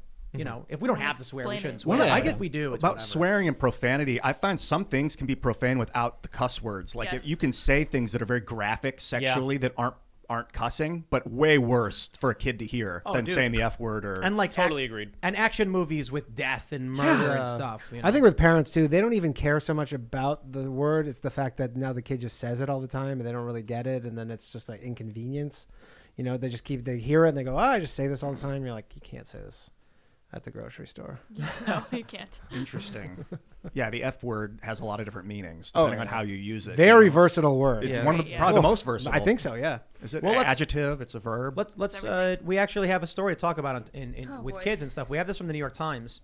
It is how a debut graphic memoir became the most banned book in the country. That's crazy. Maya Kobabi's book, Genderqueer, about coming out as a non-binary, landed the author at the center of a battle over which books belong in schools and who gets to make the decision. So I don't know if you could pull that up and we can show the image. Can we? What? It's just the article from the New York Times. Okay, yeah. So the issue here is the New York Times won't actually show you what's in the book, Right. because what actually got this book banned from libraries is sexually graphic images, and the book's directed at minors. I can only describe it that way. If I were to actually say what the book showed, then parents would probably be upset, which I can respect. But YouTube absolutely would give us a flag. 1,000,000%. Well, so what'll happen is when the show's over, we'll go and it'll give us the yellow demonetization thing. Then we got to request it. If I describe to you the images in the book because they're sexually graphic, we will get confirmed demonetized, and the clip from the show will also be demonetized. And you could potentially, YouTube will punish you with downranking. So they used to do this in the past where they would apply codes to your channel, which would make it harder for people, like shadow banning, basically. Yeah. If I tell you what's in the book, and this book showing sexually graphic images was being put in school libraries, and when people complain about it, the New York Times defends the book, doesn't show any of the images. Why? Could you imagine what would happen to the New York Times if they showed these graphic images? It's people doing things. It is cartoon images drawn of the author, by the author, showing people engaging in activities. We'll call it that. Adult. It's young people though, isn't it? Yes. One depicts minors. Oh, my goodness. One of the images. I think they both might depict minors. What makes this the most Disgusting. banned book? Like, what is the? How Think do they about what quantify that? Think about what they're saying with this. A book with sexually graphic materials was in a children's school library and got removed. It's the most banned book. Yeah, well, Hustler's not allowed in the school library either. Yeah, Hustler's definitely more of a banned book. Yeah. Better That's articles disgusting. too. Oh, but Hustler was never put in and then banned, so True. technically it wasn't. Right. Technically, yeah. No, yeah. it was always banned. Yeah. It's If just a- started out It banned. was never allowed. So where is the line? And this is why I think when it comes to left and right, it's just literally tribe. It's like, do you bend the knee to what the left is? Because if a kid walked into a grade school with a Hustler, the teachers would freak out. If a kid walks in with this book, well, it's educational. Well, it's not just the kid walking in with it. It's the teacher walking in with it and showing it to the kids. Right to jail. Yeah, no, I'm serious. They should be Yeah. in prison. Yeah, And really. Hustler- They should, that should. I mean, you are a danger to society and you're a danger to children if you're showing them pornographic images. Yes. That's it. Hustler, for instance, is nudity. This is actual sex. This is book is bad. showing it's cartoon sex, but it's sexuality. That's a little different than And are nudity. the people are they actually depicting minors in these cartoon images in these drawings they're doing? I'm pretty sure the most notorious image from this, which depicts an adult activity between two people, is they're minors. I'm pretty even sure if the point of the if you book can't tell, if you can't tell, you got to err on the side of yes, they're Yeah. a minor. It's called Yeah. lolly. You know, you can't mess with cartoons of young looking. But look at people. this. Look at this. This woman here, they're like, the New York Times gets this woman to come out. Her name is Mandy Zhang of Wappingers Fall, New York, is planning to start a banned book club. Hey, all right, we can show up and bring Cool. Playboy with us because that's not allowed in schools either, right? This is the fascinating thing to me because I hear this argument from the left where they're like, they're trying to ban books. And I'm like, there are tons of books that are legitimately banned from these schools. When they talk about, wanting to ban critical race theory books, just as a blanket statement, I can't remember who we had on the show, but I was like, I don't want to do that. I think schools, depending on the age, should critically discuss what this book is. My issue is when they inject the ideology into their classes without telling you what they're teaching you is the praxis of critical race theory. What about having? I don't want books banned, but here's my point. It's not a banned book club to bring porn. You're like, these books are actually, that's a great Sounds sketch like an idea. awesome book club, Well, by like, the no, way. Yeah, no, that's a good. No, that's I've a never sketch. considered joining a book club Yeah. before. That's a right? sketch or a cartoon. So we got two comedians who make content. You can either of you can take it. Where people are like, it's a banned book club, and the book I bought is Playboy. But like they're making the argument for why the books should be banned too. Yes. Well, what do you mean? They just don't realize it. Like, can you believe? Like, they're making an argument in favor of banning books because when you use the phrase book ban, it doesn't really have a positive connotation. Oh, when you're right. like, there's this book ban. Look what's on it. And you're like, maybe we should have a book ban. Maybe we Maybe should. you shouldn't let children look at everything in schools. It's easy to make your own book now too. So any psycho can make a book about crazy stuff, get it in under the censor radar. Like Amazon, you can publish your own stuff on Amazon. If you posted these pictures on Instagram, they would ban you. Yeah. Well, and look, They would delete the post and give you a warning. Yeah. Well, and look at, you had Amazon insiders complaining about Matt Walsh's book, Johnny the Walrus, being #1. And if I'm not mistaken, they were actually trying to derank that. I don't know about deranking, but Okay, they got it removed from children's. Okay, yeah, so they had it removed from the children's section, so that's not acceptable. But not- showing graphic lewd images, as far as we understand, which actually depict minors, Yes. is acceptable. That is hideously disgusting. Is there a way for people to find this image so they know what we're talking about without It's actually on having to Twitter show all it? over. No, yeah, I mean, don't- if you Google I don't even search want to it, encourage people to look Yeah, for it's it. not I mean, good. it's like But know thine enemy. You do need to know what's in this book because the way the New York Times is painting is they took a picture that she didn't even put in the book and they said, oh, this is what the artist draws. And it's like, oh, Mom, I think I might be bi. Oh, that's so sweet. How could Republicans possibly want to ban this? If this is actually what's in the book, that's crazy. They're just being mean. But that is not what's in the book. And I was so relieved to see that this tweet that the New York Times put out about this article got freaking ratioed Good. right to heck because everyone's like, this is what's actually in the book. I was like, did you guys put the picture in the article? Of course they didn't. Can you scroll up? Does it say 18 years and up? Yes, it does. It does then- indeed. Where does Isn't it say that? that It says right crazy? there, Yeah, 18 yeah. years and Hey, up. Look at that. where exactly is it? I don't know. Reading age and the icons. Which way? Like that These? no, like the all the row of Down. icons. Oh, here. Yeah, there you Yeah, go. so Reading specifically, ages. and it's not even Hey. it's not a kid's book. They No, say it's not. historical and Fascinating. biographical Yeah. fiction graphic novel. So 18 years and up. So why would anyone complain that it's not allowed in schools? Yeah, although I Because guess they're perverts who want to groom kids. Yeah, That's yeah. literally it. Yeah. Or they're ignorant and they're foot soldiers for a mass movement of psychosis. I've been overusing that word psychosis. I know, but it is. I don't think it's possible to look at Dozens- this book and claim ignorance. New York Times, dozens of schools pulled it from library shelves. Yes. Republican officials in North and South Carolina, Texas, and Virginia called for the book's removal, sometimes labeling it pornographic. Okay, but Suddenly, Kababe was at the center of a nationwide battle over which books belong in schools. Yo, Amazon says 18 and up. the scandal is that these were in schools in the first Yeah. place. Isn't there constantly too like a blue state, red state debate where blue states go, these are the books we don't think are appropriate, and it'll be like Huckleberry Finn or something. Yeah. To Kill a Mockingbird in or whatever, California. they kind of go back and forth, and it's weird that they have it's usually race and sex. And, But hold on. Look, if the left, this is the derangement and the twisted nature of the activist left. Any leftist could come out and start speaking out against this and be like, this book shouldn't have been in there. We don't see it. We see the defense of it. We see the New York Times defense of it. They do come out and talk about, Huckleberry Finn. Oh, it's got old racist terminology. It shouldn't be in the schools. It's racist and insensitive.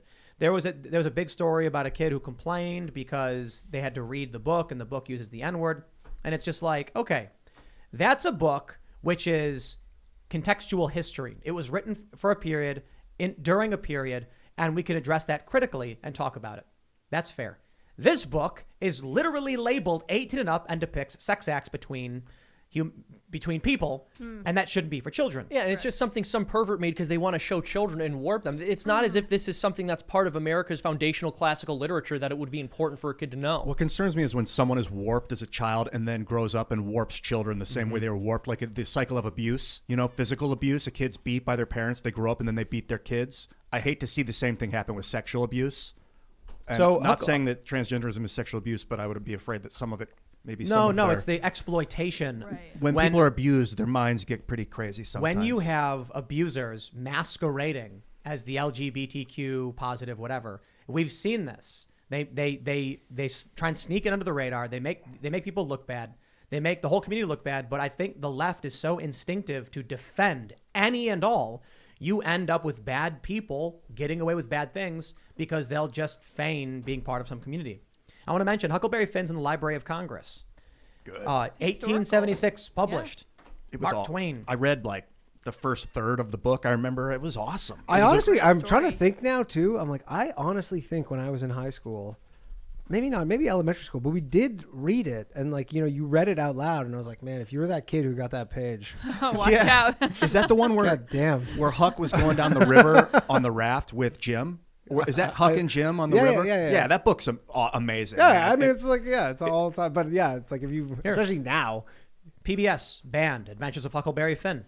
Why has Huck Finn consistently landed on the list of banned and challenged books? Because it talks about race and stuff like that. It uses the So, N-word. But I mean, it's absolutely. not, but it's the Jim is like the black guy, and they're good friends. Huck has massive respect for the guy. Well, isn't the point of the story that he's belittled for his race and it's completely unfair? Yeah. Yeah, he sees past that. Like, It's such a good book, man. It was such a. I didn't finish the book, but it was so good. I mean, it wasn't that good. pretty good. I was 12, I Pretty think, when I read You it. can't allow it. But adult material that Amazon says is for 18 and up. Can I, my friends, if ever someone comes to you and they're like, what are you talking about? And what's going on? And they don't believe you when you tell them weird stuff's happening. Just go to Amazon, look up the book Genderqueer, and say, what age is the recommendation? And whoa, this just came out. Yeah. That's from just now. Whoa, this just broke right now. What? Yeah. Let me just finish that point. Yeah, finish your point. Show Yeah, them the that's genderqueer cool. thing. This is groundbreaking, but show them the genderqueer thing. Show them the banning from schools and show them the outrage. And ladies and gentlemen, do we have Holy major breaking news? Unbelievable. Roe v. Wade is gone. Yeah, baby. Woo. Oh, that is beautiful. Whoa. That is a very good day for this country. There you go. That is This incredible. is I want to read more. I just saw the first tweet about it. Oh What my is goodness. going on here? Thank Supreme you. Court Thank you, has God. voted to overturn Roe v. Wade. We hold that Roe and Casey must be overruled. Justice Alito writes, an initial majority draft circulated inside the court. Oh my, whoa, this is nuts. This is incredible. Now, This is an amazing day here's for the this funny country. thing. Whenever issues of left and right comes up, they say, when is Tim going to defend abortion rights? And I just want to say one thing very clearly. When they come out and they're like, the left hasn't gone left and the right has gone right, my entire life, the Republicans wanted to ban abortion outright. Do you know what the Republicans want to do today? They've gone so far right, they want to ban abortion Hey, still. look at that. That hasn't changed. The left used to be in favor of some restrictions, like a compromise. Now they want it completely unrestricted. I'm not going to defend you on that. I want restrictions. So here's where we are. This is 8:32 p.m. breaking. The Supreme Court has voted to strike down the landmark Roe v. Wade decision. This is nuts, according to initial draft majority opinion written by Justice Samuel Alito. The draft opinion is a full-throated, unflinching repudiation of the 1973 decision, which guaranteed federal constitutional protections of abortion rights, and a subsequent 1992 decision, Planned Parenthood v. Casey, that largely maintained that right. Wow. We hold that Roe and Casey must be overruled. He writes in the document labeled as the opinion of the court, it is time to heed the Constitution and return the issue of abortion to the people's elected representatives. Wow. I just want to point out, like, during the show, Lydia will like pull up a story. It's like something's happening. But usually it's like, oh, we'll get to that. And then I saw this and I'm like trying to make my point and I'm just like, Distraction. So what's it saying? That it becomes a state issue? State to state? Yes. Yeah. And this is because they strike down Roe v. Wade. Every subsequent court hearing that was based on Roe v. Wade is now struck as well. yeah. Well, Well, they're saying it'll be what, in 2 months Planned. from now? Oh, okay. that what it Wow. There's going to be a lot of abortions Wow. between now and then. this is earlier than we thought. I thought it was going to come out in June. Yeah. What's Planned Parenthood versus incredible. Casey? This is You guys incredible. know what I that mean- is off the top of your head? Planned Planned Parenthood Parenthood v. versus Casey. What are you asking me? 1992 court case, It Planned was- Parenthood v. Casey. I'm not sure. Simply put, using the context clues, yes. it was an additional case in a similar vein that reaffirmed the rights of abortion federally. Wow. I mean, this is extremely good news. I was not expecting to be this happy at the end of my day today. Well, that's it. I'm moving to Canada. No, this. I mean, All this right, is all right. incredible. So many Here's a children quote from are going to be Alito. saved. Roe was egregiously wrong from the start. Its reasoning was exceptionally weak, and the decision has had damaging consequences. And far from bringing about a national settlement of the abortion issue, Roe and Casey have inflamed debate and deepened division. I'll just say this: there is no middle ground in the issue of abortion. There's none. There has been attempts at compromise. That's what it used to be: safe, legal, and rare. That's where my family was. I remember, my family, my dad would say, it's always wrong. But, sometimes there's issues where we don't know if we have the right and the government and stuff like that. So it's always a more libertarian approach. What we're seeing now from the left is the argument that it's constitutionally enshrined to terminate the life of a baby, which goes well beyond any position I've ever held. But I've always been in the more libertarian position, which is a very difficult position because there's serious moral challenges to it that I don't have the answers to. Yeah. So I don't have a strong moral position other than... It is a crazy thing that it really splits right down the middle. I feel like if you just took a random subset of 5,000 Americans, 10,000, it would be right 50-50. But there's no... It's because on the merits of the argument, there is no middle. Mm-hmm. There's no rational compromise. Yeah. On the There's legal. no, it's not possible. Yeah. There's Yeah. no compromise. And it's also fascinating because when you consider the fact that the Supreme Court case on gay marriage was decided 10 years ago, and basically the entire population is in favor, or a very large majority of the population is now, and you can lose your job basically for saying you aren't. Then you consider the fact that Roe v. Wade was decided, 50 years ago? And 73, I think. Yeah, and so many people have maintained their opposition to it. So the left never saw the cultural shift that they wanted to with it. Thank God for that. This is a really incredible day. I mean, there are millions and millions of children who are not going to be slaughtered because of this. And so often the right loses, fails to take ground, and just allows the left to advance more slowly. Today we have experienced one of the most incredible experiences that we could as a movement, because if we stand for anything, it has to be innocent life. I remember when I remember them talking about when Roe was passed, there was a growing approval of abortion among the states. And when this happened, they were like, approval changed. People stopped approving of it. And I honestly hope that this is the first in a long series of steps that we take to send these issues back to the states. I am very hardline on abortion, but this has always been a state's issue. It should have always belonged to the states because this is not something that was given to the federal government in the Constitution. And the 10th Amendment is extremely explicit about this. Anything that's not given to the federal government should be left to the states because the states are much more in tune with what a smaller subset of the population that live in that area think and believe. What So about hold international on there a waters? minute. So I'm trying to tweet this out, but this is an initial draft of the majority opinion. It seems extremely likely this is what's going to happen, but it was leaked. Right. So it is still early. And the fear is because it was leaked, the left will now launch some kind of. Well, that's why they leaked it. Yeah, it says Right. it will not be final gonna do- until it's published, like Yeah. in the next Right. 2 months. So it seems extremely likely it will happen. But what if the left goes nuts?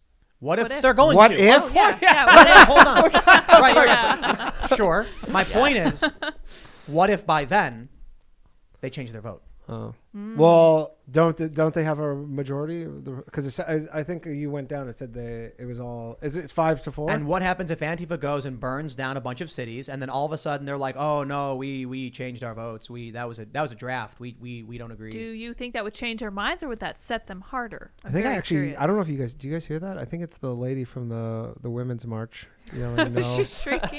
You can It's hear like a she- void. screaming. I think I can hear her. Do you hear that? Yeah. Me that I like- hear it. Yeah. Roe v. Wade. Growing up, Roe v. Wade was like the gold standard from my liberal mother family. It was always like, we got Roe v. Wade. That's part of, and that was only 6 years before I was born. But I guess that was like such an intrinsic part of women's rights. This is. According to my parents' generation. I'm gonna say sad. the 2 magic words. Oh, boy. You guys ready for the 2 magic go. words? Uh-oh. Does anybody know what those magic words are gonna be? I don't know if you would, Danny. Seamus. You're It's fired. happening. We got No. a It's Ron Paul happening. call back. Yeah. The 2 words that Tim Pool likes to bring up. Starts with a C. Second word W. Can't win. Chicago White Sox. That's pretty good. Civil War. Yeah. Nah. Stephen Marsh. Yeah. I've got a Should I tweet grab here. the musket? Yeah. Yes, There you go. I have a Civil War musket. never It's been actually- used. No. You Keep the powder dry. Oh yeah. Keep your powder YouTube dry. does a Yeah. lot of stuff. That's right. Okay. I actually do have a Civil War Union. I'm a dumb Canadian. I don't know Mint. these. I don't know. these Listen, rules. ladies and gentlemen. I don't know these rules. You need to hear this. Stephen Marsh. We had on the show. Wrote a book called The Next Civil War. I think Yeah. that's what it's called, right? I believe so. Yeah. He wrote a follow-up article saying that he believed abortion had the potential to be a similar moral catalyst. Now, I've been saying that as well. I want to read this for you. This is from Dan Diamond, who is a Washington Post reporter, who said, quote, no, he's quoting, I think, from an article. He says, "No draft decision in the modern history of the court has been disclosed publicly while a case was still pending."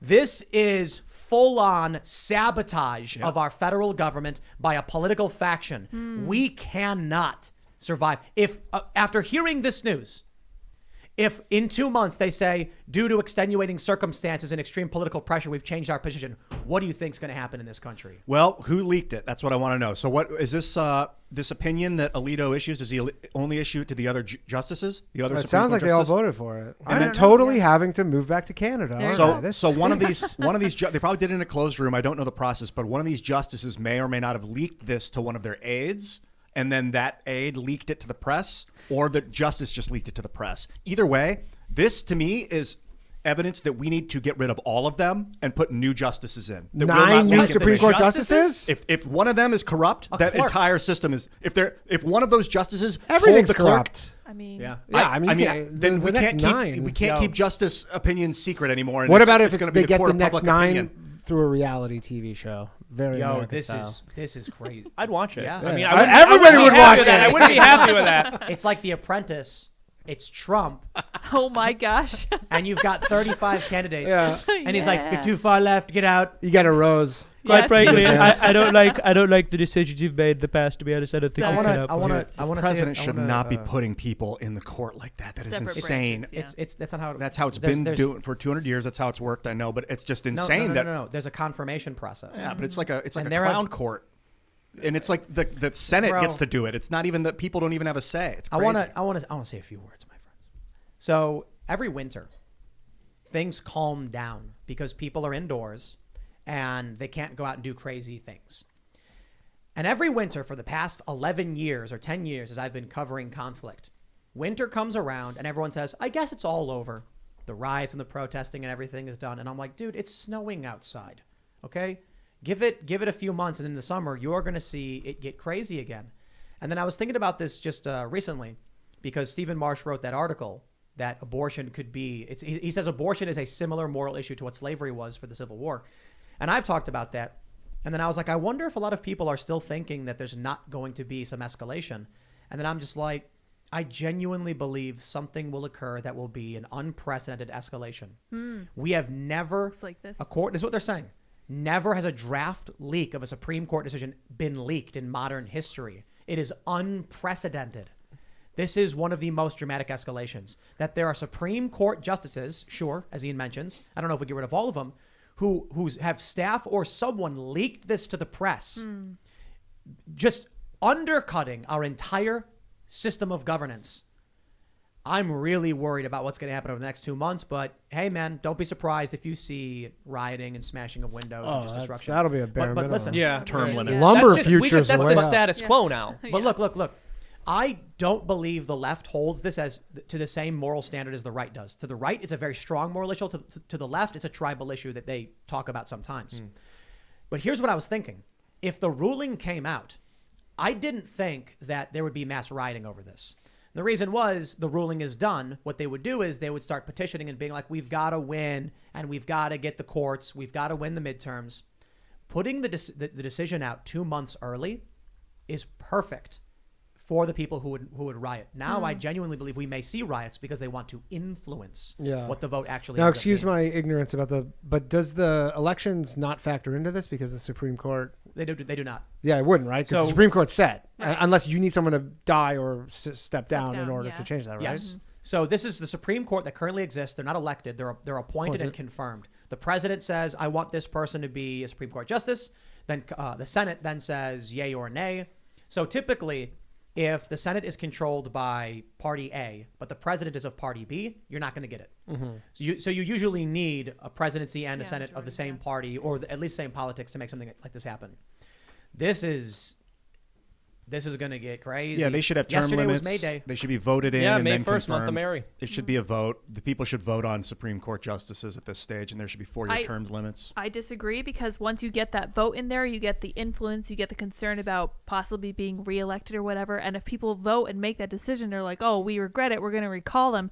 I feel like there's so much more so much more of a solid factor when you have the president put them into place, and then they don't have to worry about a reelection. And because it is a lifetime appointment, they don't shift so much with the tide as regular politicians. Right. No, That's a good no thing. re-election. You get 4 years and you're out. No, I don't want justices concerned about running for office ever. No. It's good that we have at least one branch, in my opinion, that is for life. Kind of In unchanged. Canada, For the life? Senate's for Why? life. As Yeah. Lydia just explained it. Yeah, but look how Canada's doing with not great. Not great. Not great. You don't putting we- people in charge of the country for life is like a dictatorship. But It's we crazy. have 3 branches. only one Ian, branch, and yeah. they can Technically. impeach them. Yeah, they So can. Congress can impeach a justice. The president appoints, Senate confirms, and we've got the elected president. We've got the elected members of Congress. They all have varying degrees to their terms. Congress is 2 years, Senate is 6, the presidency is 4. That's a good thing. Senate needs term Has that limits, ever too. happened? Supreme Court justice getting impeached? Was Thomas the probably. closest? Did they try? No, they didn't try to impeach him. They didn't try to impeach him? No. I think But they tried to prevent him from being. Or they tried to sworn prevent in. him from being right, accusing him of confirmed. about it. untoward behavior. Indeed. But the point is, some people are appointed for life, and I think it's a good thing because, as Lydia pointed out, they don't change the tides. They stick to their positions. There needs to be an anchor. Congress is very quick. Every 2 years, you get a who knows what. Yeah. Although some people never leave. And then the Senate is 6 years, which is a bit longer, and the presidency is 4. These different amounts of time allow there to be anchor positions so the country doesn't just implode instantly.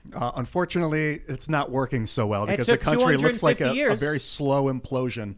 Also, it took the Federal Reserve to come in and take over the country and now abuse our system and put these people in power for life and then pay them off in the background. Yeah, there's been 3 impeachments of justices. The second has. one in 1804 Yeah, they're like old, like. for drunkenness and insanity. They yeah, impeached yep, the that'll guy. do it. Well, you can't just be drunk and be a. You can't be a crazy drunk guy. Yeah. Insane. I think there should be a rule don't that want there the needs job. to be one Supreme Court justice who is a drunk. Samuel Aren't they supposed to Chase. represent the nation? All the time. Exactly. He's the tiebreaker and he's That drunk guy, yeah. all the time.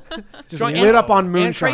crazy. Yes. Well, and they'll crazy. be. You give He's him gotta enough. be drunk and You give him that crazy, yeah. triple X All right. moonshine. Yeah. Seamus, what do you think's going to happen? I don't know. I can't make a prediction here. I very much hope that this is official, that it is overturned. I know it appears as if this was leaked early. I'm not in the business of making predictions in this day and age, but let's keep praying. Let me tell you, you know what the problem is with you, Seamus? With Yeah. you conservative types? What's the problem with us? You are satisfied by restriction on abortion going to the states. I'm where- not satisfied he's by not. it. Oh, I'm not no. at all. No, I think No. we need to go further. No, yeah. Yeah, I would make it illegal nationwide if right, possible. But Let what me- if they, what if they take a let me boat out reframe to it. international waters and do it? No. Then Let me- you prosecute them the same way you would to somebody who took a boat out to international waters to kill their already born child. Let me reframe it. I was trying to be sly. But conservatives very much. I'm bad at that. That's the conservative problem. Yeah. Conservatives will very much be satisfied by saying it's a states' rights issue, whereas the left outright's like we want unfettered access nationwide, no matter what. The left takes the extreme position. The right settles with the compromise. Generally speaking, yeah. That's usually how the right operates. It's very sad. I think it is starting to change. More conservatives are waking up to the fact that trying to meet in the middle is not working for them. Yeah, it's gonna get crazy. What's but- come about with the whole Texas the rule that they had with like the 6 yeah. weeks? Yeah, and they like the suing and didn't Dude, it's another done. state? It's done. But All the- what has actually like happened since? Other states passed similar Yeah, restrictions. didn't Louisiana or something? Or Yeah. Mississippi, I think, Arkansas, or like yeah, I don't Oklahoma. remember which one. I'll tell you what's going to happen. Right now, I assure you, there are tons of red states that are immediately drafting outright bans, knowing Wyoming, that in 2 yeah. months they've won. I don't understand So- though. If doctors do it, then they're going to go to prison. A bunch of women do it. Are Well, they all didn't- going to go to prison? Didn't what was it? Wanna load up Now the my prison The friends- doctors would go to populations? prison, Was yeah. it But Kevorkian? I wanna ask you guys some questions. I don't No. know. Yeah, I've It was asked this suicide, I question. think. I've No, asked he's this question. I think only in the members only before, but I have a question. If you saw someone about to kill another person, Yeah. you are legally allowed to protect the life of others. So if an evil man was pinning down another man, choking him, you could use lethal force against the aggressor to save the life of the person being harmed.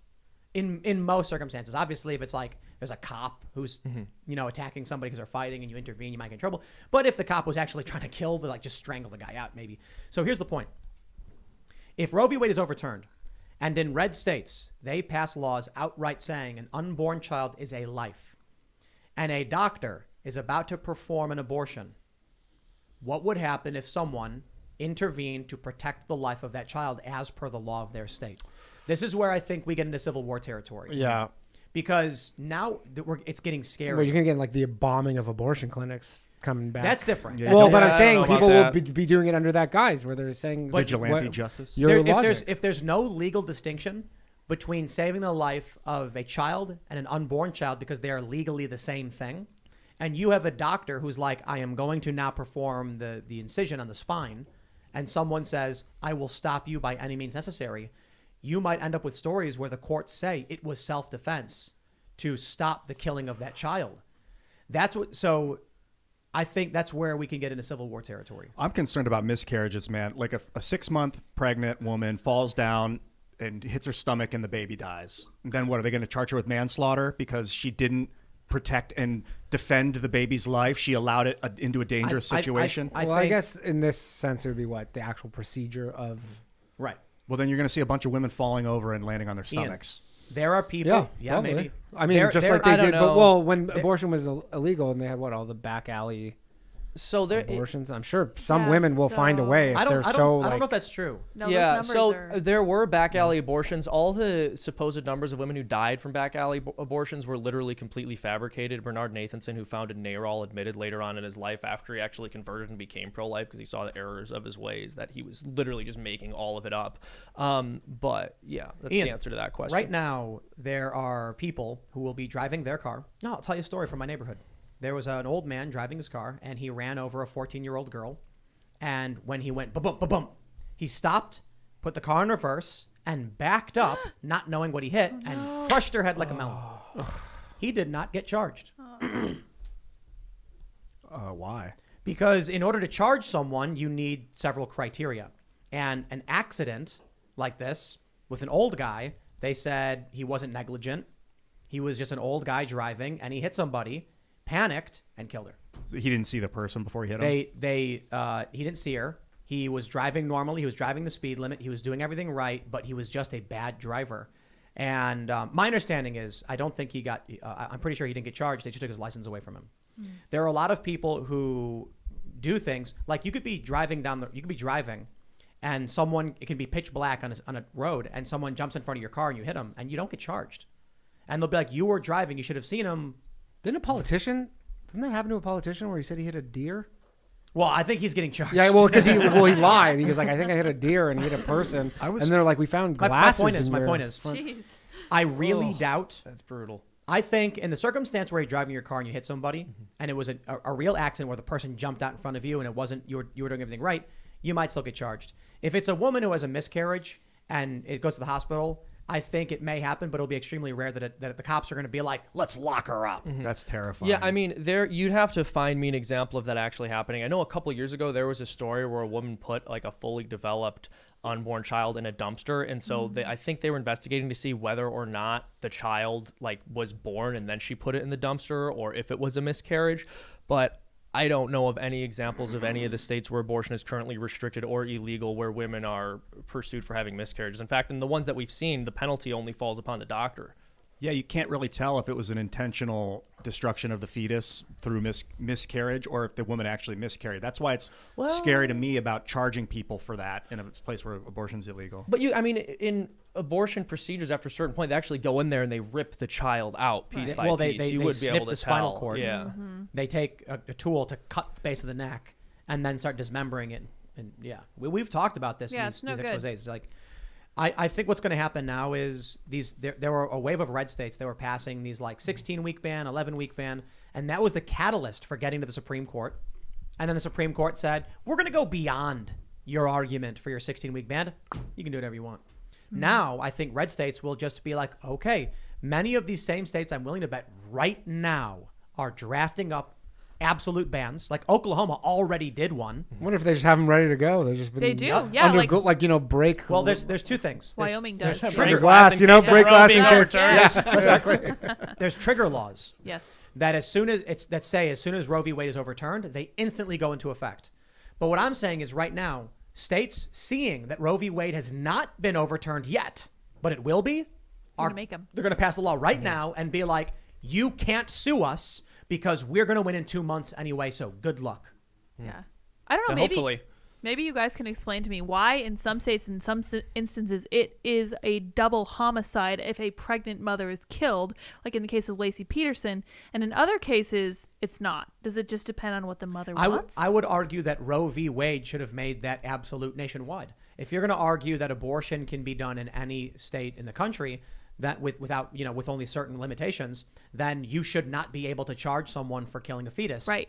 Because that would mean that the Supreme Court said you could kill children. Right. That is consistent. Yeah. Right. So getting rid of this now it makes sense that some states might say it's a crime and some states might say no. Right. It's possible that Antifa loses their mind over this, but I will say that I kind of hope that it's unlikely. Yeah, it seems likely. It might happen. It might happen. But I do hope that this will be a red pill for the Supreme Court justices, and then they can look at this and say, okay, this is definitely something that should not be in the control of the Supreme Court. It should be, at the very least, left to the individual states and at possibly banned outright, because every single state has prohibitions against murder, obviously, and I think that this would be the closest comparison we could make at this point in time, although you could also say slavery. But if every single state has prohibitions against murder, then you should also be able to say that every single state should have similar prohibitions against abortion. We haven't gone that far yet. Yeah, exactly. So one argument that people will make when they say abortion should be left up to the states, even though they believe it's murder, is that generally whether murder or how to prosecute murder is left up to individual states. Right.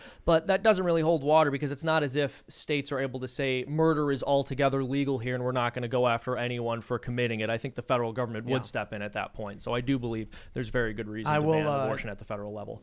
I think every leftist nightmare is now about to occur. That's if you live in a city like New York or Chicago or Los Angeles, nothing will change. Yeah. Literally nothing.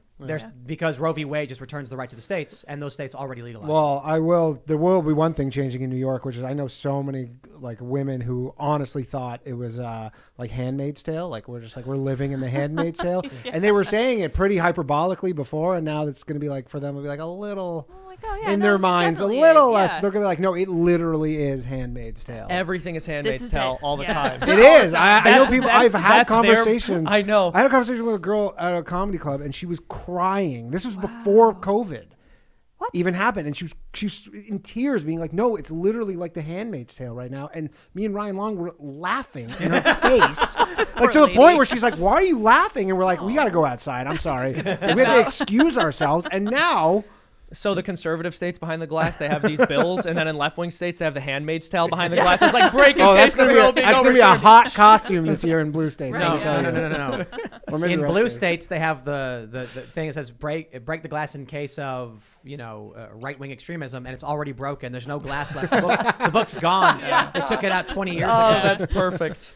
That's perfect. There's Yeah. no book left. The woman runs. She goes, "Where's the book? It's not here." It's like we've got to refill it. We got to put more books in. Yeah. This feels The like one book. Also, wait, can I just make a Yeah. point? So the only books they ever reference are Harry Potter and Handmaid's Tale. It's like, okay, those are like television shows / movies, so I know you didn't read them. Yeah, you didn't Dude, even wait. read them. I got an idea. Oh boy. The Handmaid's Potter. We should write it. The Harry Handmaid. I like Handmaids. That's a little different. Harry Handmaid and the Sorcerer's Secret. Oh yeah. And it's a book about Harry Handmaid and the Stone's Tale. Boom. are the wizards the bad guys in this one? I don't know. They're like a religious sect, and they make Yeah. all the women wear the black robes, and they force them to be witches. Also, Oh, it's yeah. funny because when you look at the synopsis of A Handmaid's Tale, it's like the men are able to have sex with all the women they want, and they're white. It's like, isn't this supposed to be a Christian theocracy where Right. it's all about monogamy and one man, one? Like this actually sounds more like the world as it is now, where really rich, wealthy dudes just sleep around with whoever they want, and then if she gets pregnant, they just kill the baby, and his wife has like the appearance kept up, but he's doing whatever he wants. It's much more in line with our is culture that the now. plot of that show? I've never seen it. The whole now I've never seen it either, right? Yeah. But from what I understand, from what's been explained to me, it's basically that there are women who are forced to carry children for men who basically own them. Isn't it like the population collapses? Yeah. Something like that. Only Yeah. a few Oh, so it's girl modern ladies day. left. Let's pull up So Handmaid's it's like Tale. post-apocalyptic, and then so the Christians, like Christian theocracy, takes over, and they're like, we need babies, so the women have to have babies, and so the women are just forced to be, brood mares for the state. That was a George Carlin quote, by the way. There you go. The totalitarian theocratic government of Gideon's establishes a rule in the former United States, or I'm sorry, of Gilead establishes rule in the United States in the aftermath of a civil war. So, Tim, you're always talking about civil war. Careful. Maybe you think it's a Handmaid's Tale. I kind of think it's a Handmaid's Tale. Oh my gosh, no. Oh my Definitely, god. definitely hands. Definitely Handmaid. Look, we got to admit it. It is a Handmaid's Tale. Yeah. Tomorrow on Fox News, you're gonna see the different opinion commentators and journalists sitting together. Like, it's time to tell. It was the Handmaid's Tale. Oh my gosh. There's something to it in that. Isn't the Catholic Church's the point of it was like, don't use birth control because we want as many Catholics born as possible, and don't have sex with people out of wedlock. Make sure you stay in your Catholic union. Well, it's make sure that you. So that's part of the natural law, though. I mean, that isn't specifically Catholic. Basically, it's every until religion. 50 years. Yeah. Yeah, until like Every 50 religion. years ago, Well, it was it every was- religion that it said was, like wait till you're married and don't use birth control. Ian, I don't know if you know this, but monogamy started back thousands of years ago because John Q. Monogamy vamp didn't want his wife messing around with other guys, and he said, "We No, will." it was, Worship me. it was originally humans would just Boy. have orgies, but vampirism began to spread. So to contain the spread of the vampiric disease, everybody had to pair up. Otherwise, you'd be a vampire. I was just thinking That about explains being a it. vampire earlier today. You should. As I was looking in the mirror at my white skin, I haven't been outside in like 3 days. All that Jeez. privilege. Seamus, Yeah. you should do a cartoon where the news anchors are reporting, and then they're like, breaking news, Roe v. Wade, and then the women take off their clothes to have Handmaid's Tale outfits underneath, like, we told you this was coming. So I did a cartoon a while ago about the Supreme Court not forcing nuns to pay for Plan B pills.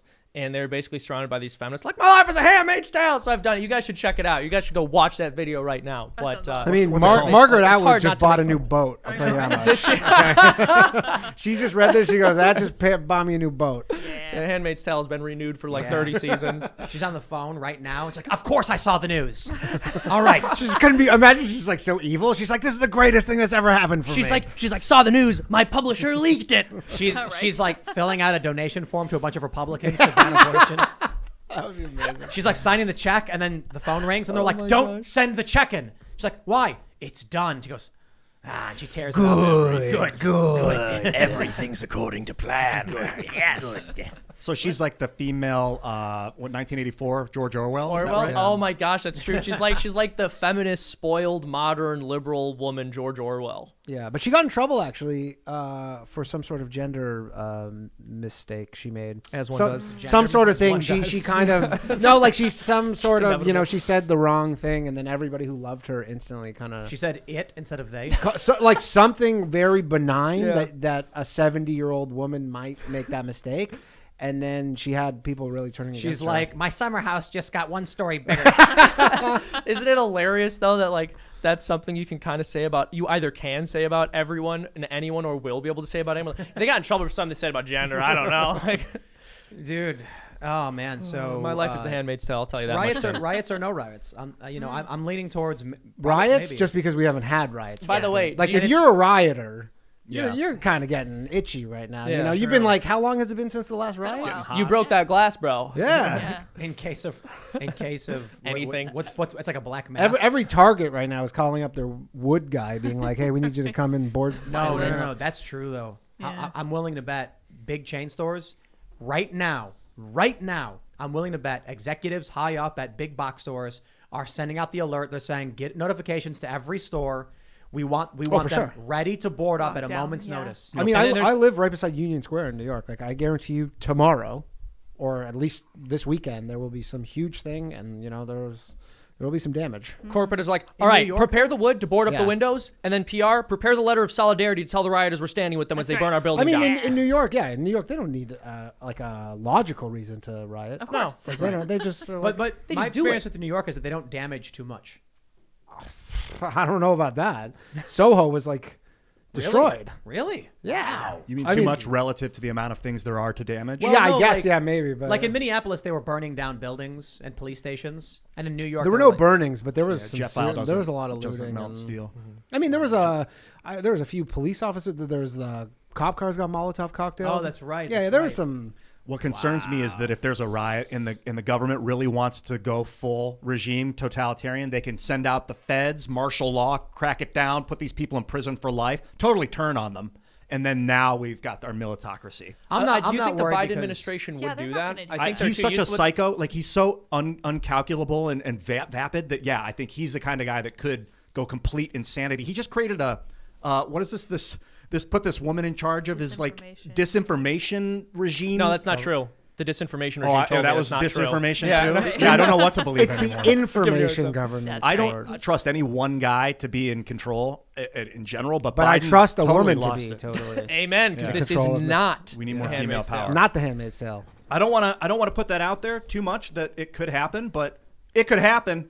It could happen. We're like two steps know- away from a totalitarian you know- regime, military crackdown. You know what actually be really funny? If like instead of putting on hoodies and black bandanas, they all dress up like handmaids. And they're like Yes. rampaging through New York with those red gowns. I'm telling you, and, dude, like, you're bonnets. joking about this, but this is. It's like gonna happen. You Well, will like, be wait, seeing ideas. this Like- ASAP. Like all these Antifa people decide to wear the Handmaid's Tale outfit to make a point, but then night falls and they go nuts and they're just running around in these dresses and bonnets smashing Oh windows. my goodness. But you know what's funny too is like the riots are going to be in liberal cities. Yeah. Yeah, Man, like, before of course. the last Of course. presidential election, my area was boarded up. They're like, we Everything. hate Trump, so they're smashing up Democrat windows. Yeah. Yeah. Okay, guys. Yeah, sticking a stick in the spokes of their own bike, you know. Yeah, Right, exactly. right. How could It's Trump do ridiculous. this? Destroy your own cities. Yeah, Great. but- Good job. But that's actually a better meme for the people who live in the city who keep voting for these people. Hmm. They vote for sympathizers for the rioters and then complain when their windows get smashed up. But all right, Maybe you shouldn't vote for it. in case you weren't alarmed enough, a vote for Democrats is a vote for people to riot in your city whenever politics doesn't go the way they want. Riots are dangerous, and I do advocate for bringing out Well, the military. no, 'cause to I put I them want down. to. I got to read this. Actually, no, The you're key this? paragraph that's being shared right now Of A from the Handmaid's story. Tale? Deliberations on controversial cases in the past have been fluid. Justices can and sometimes do change their votes as draft opinions circulate, and major decisions can be subject to multiple drafts and vote trading, sometimes until just days before a decision is unveiled. The court's holding will not be final until it's published, likely in the next 2 months. Yep. They are saying in this article, riot now. What they're saying is several of the justices have expressed that they're severely depressed and don't know how they can go on in this world. Yeah. Right. Exactly. Hillary Clinton said. Yeah, according to a report from close friend Hillary Clinton. Yeah, oh, man. Yeah, it's not going to be good to be Yeah, any this is gonna be family crazy. members of any of these Supreme Court justices It's not for the gonna next be- 2 months. Not going to be good to be in any Do city. they get Secret Service details if you're a I'm Supreme sure Court? they do. Justice? I thought that Trump should have sent out the military to put down the Yeah. riots. So that's interesting that you mentioned that, because I was going to say, do you really think that the Biden administration would crack down on Antifa? Because when you talk about the disinformation act they're pushing through, that is 100% pointed toward the right. There's nothing going against the left from the Biden administration, and there never will be, I don't think. They're useful idiots, and they'll be True. thrown under the bus when it's time. That's my concern. Oh, they legit leaked the actual entire PDF. Oh of yeah, the the whole thing, dude's leaked. Woo. Wow. Oh my. It's wild. Who 90 did this? pages. That's not cool. Yeah, Wow, I gotta read this. Who put the wrong person in the group chat? 90 seriously? 98 pages. Oh wow. Wow. do you know who got leaked too? Politico. Yeah. Leaked. They to licked it Politico. right to Politico, which is troubling to me, because this is the branch of government that should not be political. It shouldn't be, because like I was saying earlier, they're not elected. They don't need to worry about an upcoming midterm or anything like that. They just need to focus on reading the Constitution and trying to follow it exactly as written. And this is the reason that they're kind of protected from the vicissitudes of elections, is so they don't have to be influenced by politics. And this to me looks like they are trying to use Antifa against them, which is deeply troubling. Yeah, I mean, well, that's because Antifa is the militant arm of the Democratic Party. Yeah, 100%. I mean, there are elected officials and celebrity activists bail those people out of jail whenever they riot and try to burn down a Yep. city to intimidate the people in that city to adopt their policy. So it's Yep. pretty straightforward at this You point. think they're having fun at the Met Gala right now? Oh, I'm Oh, sure dude, they they're are. loving it. They're like, I wore- It's all screams. They're on the ground rolling. I knew I should have wore my white Melting. bonnet and red Yeah. dress tonight. I was going to make a Exactly. I statement. can't believe I wore my white dress. I should have They're worn my... thinking, yeah. Do you see that person wearing the weird metallic No. outfit? The Yeah. one? You know what? probably 20 I of know. them. I bet you every single person to take the microphone on stage tonight is going to say something that they think is really brave. What is the point of that Met Gala? Ugh, Is no it just It a- raised, it's well the Metropolitan Museum or whatever. It's to raise money for the museum. I I'm believe so is what sad it we is. ru- It's like a fundraiser, but then they Rich they elites. they got rich elites, and then they got all the Hollywood and all that stuff into it, Wow. and made a whole production out of So it. this says right now barricades are up around the Supreme Court building just minutes There you go. after reports. I'm from telling you, my Politico. my area is gonna be on fire when I get Yeah. home tomorrow. Yeah, Do you need a might be couch, right. Danny? I'm going to. I'm Get a going hotel for to. tonight, you're That's good. bold that you live right outside of Union Square. I That's literally wild. live Yeah. That's a actually few wild. blocks from Union Square. Danny, Nice area. Yeah. we have a spare bedroom. We do. We have a beanbag. I'll just honestly just put me in the chicken coop. Okay. Just put me. I'll live in Chicken Little City. humility. It's warm out Just there. just do a $5 super chat to release my breakfast. Yeah. It's the mealworms. You're shoving the chickens out. I know this is still better than living in New York. Honestly. $20 gets you a joke. Oh man. Hey. Chicken City is legit Way better nicer than than New New York York City. I, It might be, it's yeah. right now. It is no question. Yeah. Those chickens have a sense of purpose. I'm really You know, wondering. I'm like, did I lock my door? Yeah. Let Oh me, gosh. let me tell you. It wouldn't matter, bro. I know. If Antifa tried to riot in Chicken City, Roberto and Roberto Jr. would be going Not out. allow it. Like the cops in New York back off and then stand down, but not Roberto and Roberto Jr. Yeah. They'd be coming at you. They'd be drop kicking you. And Antifa would legitimately be scared of a chicken running to. I promise you. Yeah. I promise you. They'd go on there like, oh, We need more Tim geese. trains hate crime chickens to attack me while I'm Army of fighting. fascist, Release. fascist roosters. Fascist chickens. Yeah. This really is kind of the perfect storm, though, because there's so much pent up rage from all the people who were ready to riot after the election, who didn't because they won. Yeah. They're like, They're oh, like, boy, oh, now come what? No. we There lost. were people probably just had cases of Molotov cocktails like- ready to go. Riot blue balls. Yeah, no, it really is though. Yeah. They were ready to go. Everything was boarded up, and then they go like it was kind of shot. They go Now we what? won. It's like What do we do now? It was going to be the Super Bowl of rioting. It was. And they're wearing like hockey masks, and they're like, "Let's go!" And they're like, "Biden wins," and they're like, But now, now they're like, "Finally!" And it's getting warm. Perfect. and they'll get to riot again in June. You're supposed to. Are you not supposed to is the smash pregame. riots to oblivion if they happen in your country? You're I'm actually New York supposed to like City. smash them as they. So it's difficult. I've heard different theories on this. I've heard some people say that part of the reason it's so difficult to govern over something like that is because you really have to like nip it in the bud early. But when you do that, it can appear as if you're cracking down on people or being peaceful. But like as soon as any violence starts, you have to just immediately remove any violent element. Because like fire, it spreads. well, Yes. but also the problem is that that's kind of what they're saying they're doing with like in Ottawa and stuff. They were trying to that's say true. that, and that was total like bull. Like, Yeah. you know, especially the one right now with the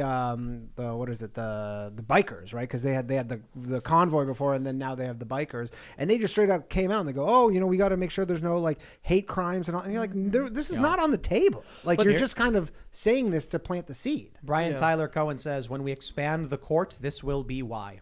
Because you lost? Oh, Yeah. Yeah, this country's Well, being exactly. ripped to shreds. Yeah, they Just can't outright handle ripped to shreds. Yeah. To shreds. It's you say. antiquated. It was written. Rogan says this from time to time. It was created in a time when people rode on horseback and wrote with quills and on paper, and they had to go to Washington D.C. to partake in the. Now we're all I disagree. phone calling and. I disagree. That's like saying the circumference of the Earth was calculated at a time when people were carving stone in tablets and parchment. I mean, certainly we shouldn't believe. No. Yeah, but we didn't have like telephones. Stoicism was created at a time when men wore bath sheets. That's But right. and bathed in public. Just demanding that they have to be in Washington is a vulnerability and also slows down the process. I don't. No, that's actually. Don't worry, they don't show Ian, up Ian, a lot Ian, of the time. Ian, bro, you got to read political philosophy, political science. The reason why we require our politicians to travel around the country to DC is that throughout history, the founding fathers knew the further away leadership was from a capital, the more corruption would expand. So you needed some kind of oscillation to keep the culture moving closer and then outside. If you have a capital, and that look at the Roman Empire.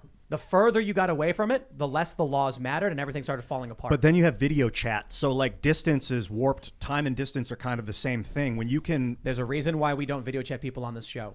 Because these lefty guys on Twitter will smack talk and scream, and you'll say, come on the show to have a real conversation. Then when you go live, they'll bring some other random person in to go, oh, we smack down. So I don't play those games. Well, if you're I under say, oath as a government official, then you're not going to swerve in some idiot. No, the issue is you need to sit down with people and have to confront them and look them in the eyes. If you're debating, yeah. But if you're just making a vote, like they had on the Amber Heard Johnny Depp trial, they had witnesses actually telecommute in for the first time they've ever seen it. They don't vote.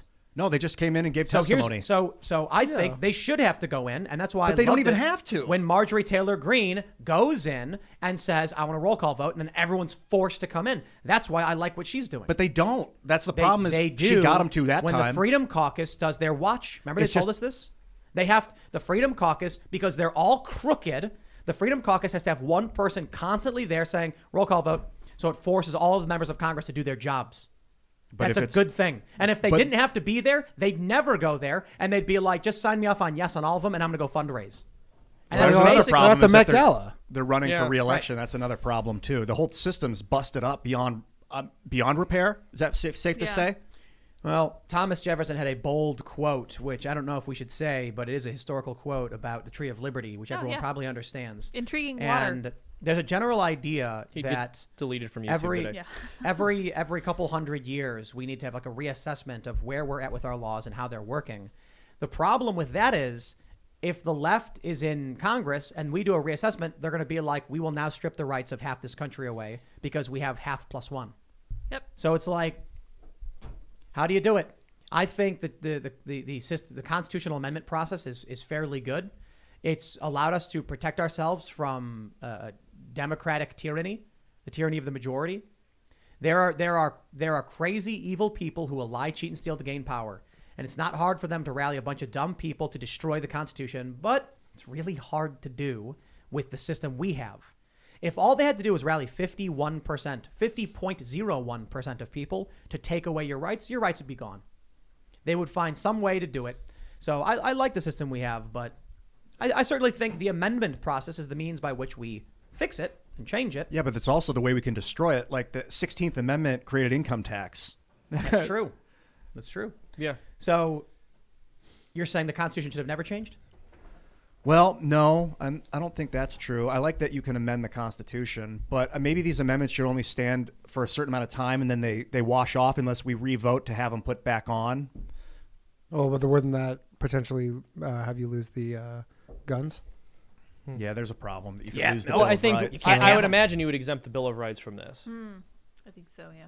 I don't know. Those are amendments. Yeah. Let's read super chats because we went a little long. If you haven't already, smash that like button, subscribe to this channel, share the show with your friends if you haven't already. Go to timcast.com, become a member. We are going to have a members-only show coming up at 11 p.m., probably with a bunch of updates on this. It's going to get spicy for sure. And as a member, you're helping support our work with our crazy culture jamming plans. We're going to do some fun stuff. I don't think I'm actually going to hire 1,000 people to dress up like syringes and run around in D.C. Maybe that's a good idea, actually. It might be funny. They'd be like, why are all these people doing this? I'm like, I don't know, it's funny. But we're going to do things like that. We're going to do culture jamming as marketing. So let's read some super chats. We got Suomi Perkelly. The Quartering made a coffee brand. You should support them. I don't know. We were talking about launching our coffee shop exclusively selling Krigler coffee. I'm open to Jeremy's coffee, though, if it's good. Let's send me a bag, bro. All right, let's see what's this. Louis Cordero says, Tim, I just got great news. I work for a defense contract company in L.A., and they just disbanded the mask mandate. Also, I really think you should check out a band called Havoc and check out their lyrics on the album Conformicide. Interesting. Rilo says, Jeremy from The Quartering launched a coffee company called Coffee Brand Coffee. Check it out if you like his content. I am not associated with Jeremy. Ooh, competition, huh? All right. Let's see. Is Jeremy just sending people over here? Apparently. Definitely. A lot of people are mentioning this. Another guy Yeah, I says saw several of them.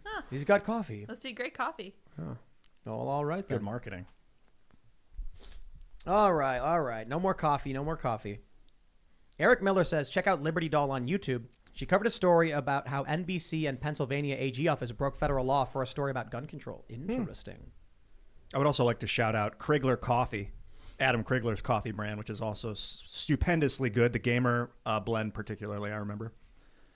All right. Raymond G. Stanley Jr. says, Tim, we need not forget that before Twitter-ish, Elon was the SpaceX guy, Tesla guy, the Boring Co. guy. The left can radicalize anyone against them.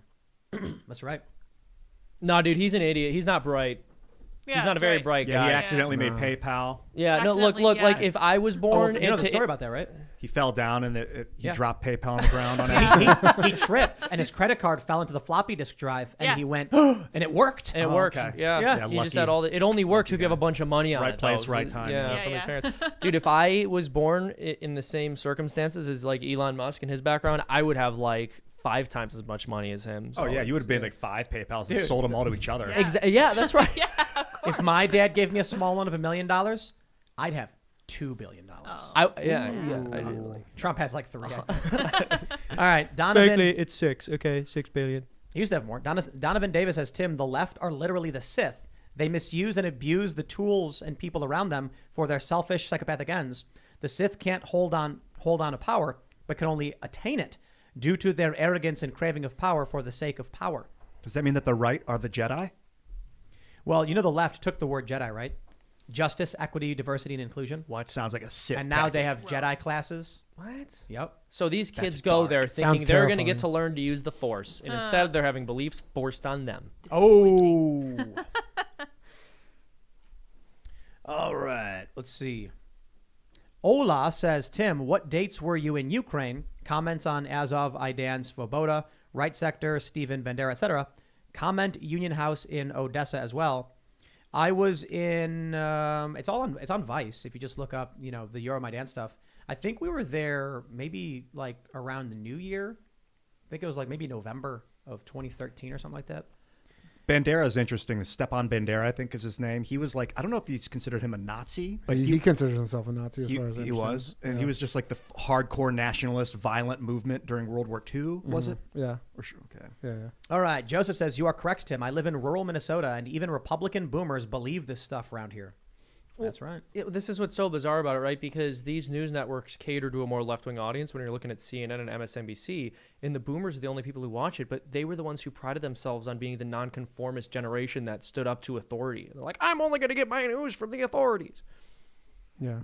I mean, there's boomers on both sides. I mean, there are boomers on both sides, but the boomers on the right are actually like, look at this link I got from conspiracy.blogspot.net that proves that. and then they X, click Y, it, Z, it's like yeah. a phishing scam. And they're like, Exactly. what? Where's It's- my money go? It's AmericanPatriotWarriors.website. website.net. Like, look, this proves it. And it's like, Trump's going to be president in a week. Look at this, son. .website is real. Is it? Yes. Oh my goodness. Website. Brian, let's see, what does it say? Schnur?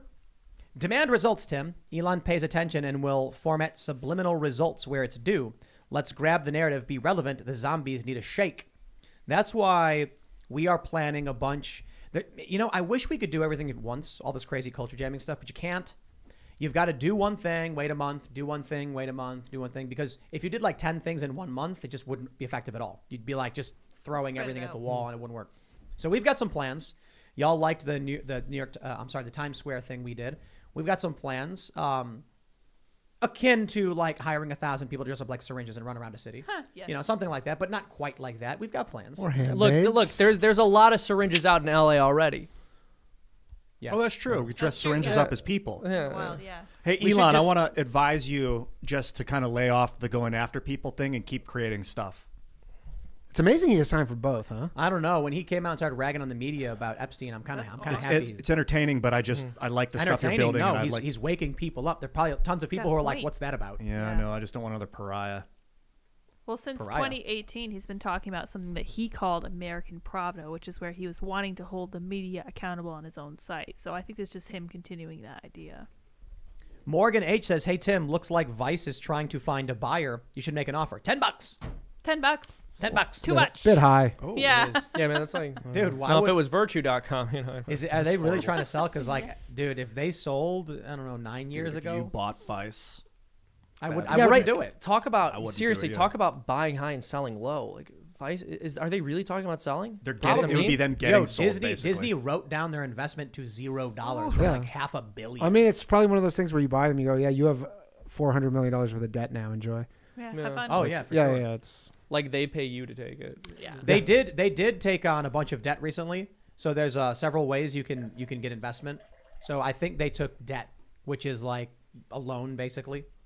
So they owe money. TPG Capital is their biggest owner, 44%. Really? Disney and A&E networks own the other 20 thereabouts, and then a guy Soros owns 10%. Soros Fund Management. does he really? So when did That's Soros buy? He According is to, such a prankster, that guy. Yeah, It's he's just having the fun. brave Goofball, search. you know? And then Shane Smith has 20%. Zach Snow says, just Wait, because that's Tim said, here come the ones. Ian, here's a 20. Spin the UFO. That is what I'm talking about. Did you see, Ian? I bought the air things. Ian's just trying to blow on the it. UFO. Gotta move I- his I- camera a Do little it the bit. old way. Ready? I'm going to spin You're this gonna thing. knock it up. Oh, no, no. dude, I'm good. So I bought the air thing. It's downstairs. Okay, next time we'll bring the air thing. It's The spinning. air thing. Wobbly The wobbly keyboard cleaner. Wobbly spins. Wobbly spinning. Wobbly spinning. Many Strange Cork says, Tim, you should get flags for the blimp, Ministry of Truth, and fly it somewhere cool. 59-year-old boomer member here that appreciates you all. Yeah, so we have the Let's Go Brandon blimp. We could do something with the blimp. You see our blimp? No, I haven't seen We have that. this huge blimp. What is it, like 20 feet long? Yeah, I think it is. And we 18 put- Oh, you know what? I did. We see put Let's Go Brandon on the sides and flew it around. here. Well, we flew it around out here. We just made it because I wanted to retroactively make Wikipedia wrong. Right. Right. Because they once wrote that I invented a Zeppelin, and then it wasn't true, and they wouldn't get rid of it, and then eventually after a few years they did. So I decided to actually make the Zeppelin so they'd be forced to put it back in.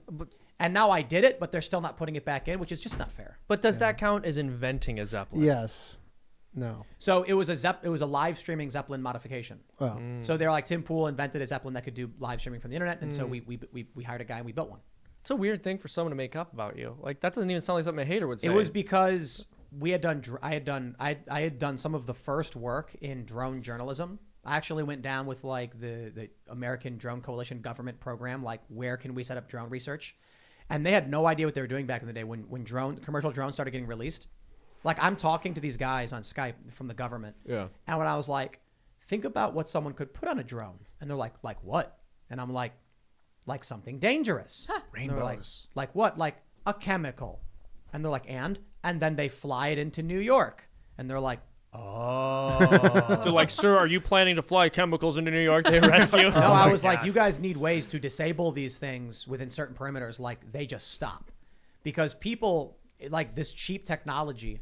But we ended up doing a bunch of crazy hypotheses and theoretical stuff. And one of the ideas was making a Zeppelin. But it was literally like me talking to a journalist and being like, we have a drone. The drone can live broadcast over the internet. We built that. We hacked it, me and my friends. And I was like, what we want to do is a whole bunch of crazy stuff. We want to be able to send it through mobile next. We want to get like a Zeppelin that could do something similar. And they're like, yeah. And then they wrote Tim Pool invented a Zeppelin. And like, I never said that. I was just spitballing ideas. Just all it was. All right, let's read some more. Colonel Cornelius Cornwall says Chicken City is awesome, but no posting links. Do we have permission to run a non-affiliated Discord for posting links? Send an email to Spin the UFO. I don't know. We have a wiki, a Chicken City wiki on like Wikia fandom or something. So Interesting. yeah, so people can make articles for like Sarah and Roberto and Margaret. Aw. They were partying this morning. Did you hear that? Yeah. Probably 6 a.m. I don't know what the party was all about, but right when they woke up, they were just You know going what's funny? at it. I go out there periodically and scold the chickens for not working hard enough and only partying. And then it's just funny because it's like, you chickens better not be partying out here. You better get back to work. You crazy And kids. then when the chicken party happens, I'm like, oh, you chickens. Well, that's the thrill of it. The audience doesn't actually know that you're in on it. That's right. Oh, I know, yeah. So we're planning that commercial for Tucker, and it's going to be. Did we say what the trailer was going to be already? We did, right? I don't know. Do not know. I think we said on the members only. It's going to be that an old man Withersby is trying to plow out Chicken City to put up a parking lot for his shopping center. And then he's complaining to the city about all the parties. And then the city inspector is like, if these parties keep continuing and these complaints, we're going to have to shut you down. And then we're like, you mean if people give $5, they can help us raise money by feeding the chickens to save Chicken City? And it's going to be, and then at the end, it's like the old man. And he's like, these chickens have won. What the heck? And then he throws his cane and starts dancing with the chickens. And then Media Matters says Tim Pool launched a false advertisement campaign, fooling people into donating to his pro-chicken charity when it went right into his own pocket. It's not a charity. It's a for-profit enterprise. You're saying, but you're telling the public that this is their chance to save Chicken City. This is fraudulent. Well, it's a movie trailer, though. So we'd be doing a commercial for our Okay, short- that's our- how you get our- away with your lies. All right, I The see. movie trailer. Just like It Jon will say, Stewart. like- Clown nose on, clown nose off. Okay. Yeah, you need a disclaimer at the beginning. Yeah, it'll be Chicken like City is the not following actually in movie danger. doesn't exist. Yeah, you give the The Law and follow- Order disclaimer. In a criminal Yeah. justice system, sexually based offenses are considered especially heinous. Chicken-based That's offenses. Chicken City for you. All right. Let's grab a super chat. Abba, what does it say? A basic bro. There you go. Tim, what do you do to unwind? Danny, do your best impression of Ryan. All right, I'm not an impression guy. I don't do impressions. you do it. Sounds like I don't something even know Ryan if I would can do say. a Ryan. I don't think I can do a Ryan impression. It would just What? it would be smart. What kind of sounds He's like just like this? he's just kind of like he's kind of like raspy, but that's not Yeah, doesn't it's sound not like an him 'cause that's it's the not thing. like It's not. I can do like that's what would be Yeah, my yeah, kind of first exactly. would be raspy, but it's not really an impression. like this. I'm Ryan Long. It's kind of raspy, but his voice kind of goes down when he talks a little bit. You know? he He's talks kinda like this a little bit. Yeah, but it's like it's hard to get the. low. It's a very A little unique low. sound. I'm not perfect. It's like a at it. very So unique sound. to unwind, I don't know if I do unwind. You never unwind. So Tim's never here's unwound. how my day goes. I woke up today at 6:30 a.m. and then just morning routine stuff. You pluck your nose hairs and Yeah. scrub your face. What? And then I started reading the news. I read the news as soon as I wake up. Today I woke up at 6:30 because I wake up with the sun. What's your news? Where do you go? Twitter right away? Yeah, Twitter. So my Twitter is a lot of the major news outlets and then other political individuals. So then around 7:30, I'm drinking coffee and I'm reading the news. I record my first segment at 9. Then I read more news and stuff like that. Talk with the newsroom. We're dealing with paperwork and stuff and building stuff, business stuff. Then I record again at noon. Then I record again at, I think I recorded at 2. Then I skated for about an hour and a half or so. I posted that on Instagram. Then I made a keto grilled cheese. Yes, it was almond and walnut flour with egg and then you microwave it and then we came to do this show. Nice. So and then on the weekends I just sit there staring at the wall, frustrated, shaking, like I need to make He more does, yeah. videos. No, Do he the did. That's not Roosters true. wake It's you a up? much more blank stare I than that. kind of want to do Yeah. a show on the weekend. Do you? I used to do shows on the weekend. No, I but like stopped because another- I had no Never time to do stop, any yeah. other work. Something. I like this last weekend. I was like, man, I want to create something. We'll go do stuff. No, the we- issue was Just that watch I mean, I stuff. could. But I take used- something up. Seriously, I used to like have painting or for something. I think for 3 years, 0 days off, working every single day of the week. And the problem was I didn't have time for any other business development. Couldn't go to the bank. Couldn't do paperwork. Couldn't plan stuff. And I was like, I got to take weekends off, man. And now weekends are just kind of boring. But I guess just skate. The whole weekend, weekday thing is kind of antiquated too. Like, what's the difference? Every day There's is no a day. news on Saturday. So Saturdays are extremely difficult to produce for because nobody works. But that's what confuses me. Why does no one work? Why have we decided as a society that Monday through Friday we work, Saturday and Sunday we don't, and we'll change the way we describe the days I as mean, weekends? you could Like, do what Wednesday is- to Sunday, and then Monday and Tuesday Yeah, just that's what pop culture become crisis does. Saturday it's and because Sunday. Saturday and Sunday are both the Sabbath. So it's a religious thing. Literally, they're both Yeah, the Sabbath, depending on which religion. And you're supposed to rest. You are supposed to. Is that it, right? Spend time with You family. rest. The Lord's Day and the Sabbath. Yeah. So yes, basically. Yeah. But also, I think there's also just value in general about having time off for people. Yeah, clear the mind. Yeah. We got a good one here. This is Adam Gray says Senate election needs to go back to the state legislature appointment. That is a check and balance on the Supreme Court. We lost when it was made to be popular vote. Agreed. What is that? The 17th? You want to look up the 17th Amendment? Let me look it up. Let's look up. The I think it's the 17th Amendment, and I want to make sure real quick. You have it? Yeah, popular election of senators. Abolish it. Oh, You know Repeal what's it. One of the weirdest things about America is that you guys vote for judges here. Yeah. That's so strange to me. Oh yeah. What do you Canadians do? They're like Throw lawyers. truckers in jail? Like, I don't want to hear it. I mean, I love America, but like they're not always lawyers, right? Like The you could- judges? yeah, like Not always, judges yeah. here, they can you just kind of. 99% they're lawyers. Oh, Yeah, okay. pretty much. But they're not always sometimes- lawyers. Like, Sometimes they're not, and you're like, what was that about? yeah. That's what I'm like, saying. dude, That's so, I like don't- in Canada, at least they're always lawyers. I don't know, man. I don't trust a lawyer to decide a case. I mean, Yeah, that seems, but in a judge sense, I mean, I guess Jerry Springer is he a lawyer? That's a good question. I don't know. Let me look. He's not it a up. real judge though. Eric Nielsen says homeschooling is possible. Waldorf Essentials and Season of 7 virtual school is empowering parents to take charge of their kids' education. Very cool. Nayslayer says Louisiana has a trigger law making abortion illegal immediately upon Roe being overturned. Amazing. And I said it, but I'll say it again. Right now, there are probably states being like, we can enact a total outright ban because we know we're going to win in 2 months. So just do it. Just Oh, do there'll it be now. probably a bunch of them tomorrow morning. Yep. They're probably like, we have trigger laws, but let's just do it now. Yeah. They'll get sued, and that's it. It's over. But I imagine what will happen is there's going to be more lawsuits and more challenges in different ways that will end up going to the Supreme Court. And if the court changes by one vote, there you go. One vote. All right. True Business says, and decentralization begins. Mm-hmm. Oh, man. Okay. What is this one? Can I read this one? Ricky says, make abortion legal, but anytime a woman gets pregnant, an attorney will be appointed to the fetus. Someone needs to stand for those who can't stand. That would be interesting because that would just prevent all abortions. Yeah, I mean, how can you give the death penalty to someone who hasn't done anything? I just want to see that lawyer goes, Your Honor, my client just threw up. Inside the womb? Yeah. Well, I guess they would be Unfortunately. out. Oh no, I guess once they're. Your Honor, my gone. client doesn't want to die. Yeah. Okay. Client For the defendant. I guess they're not alive at that point. You have to My- sue the fetus inside you. Yeah.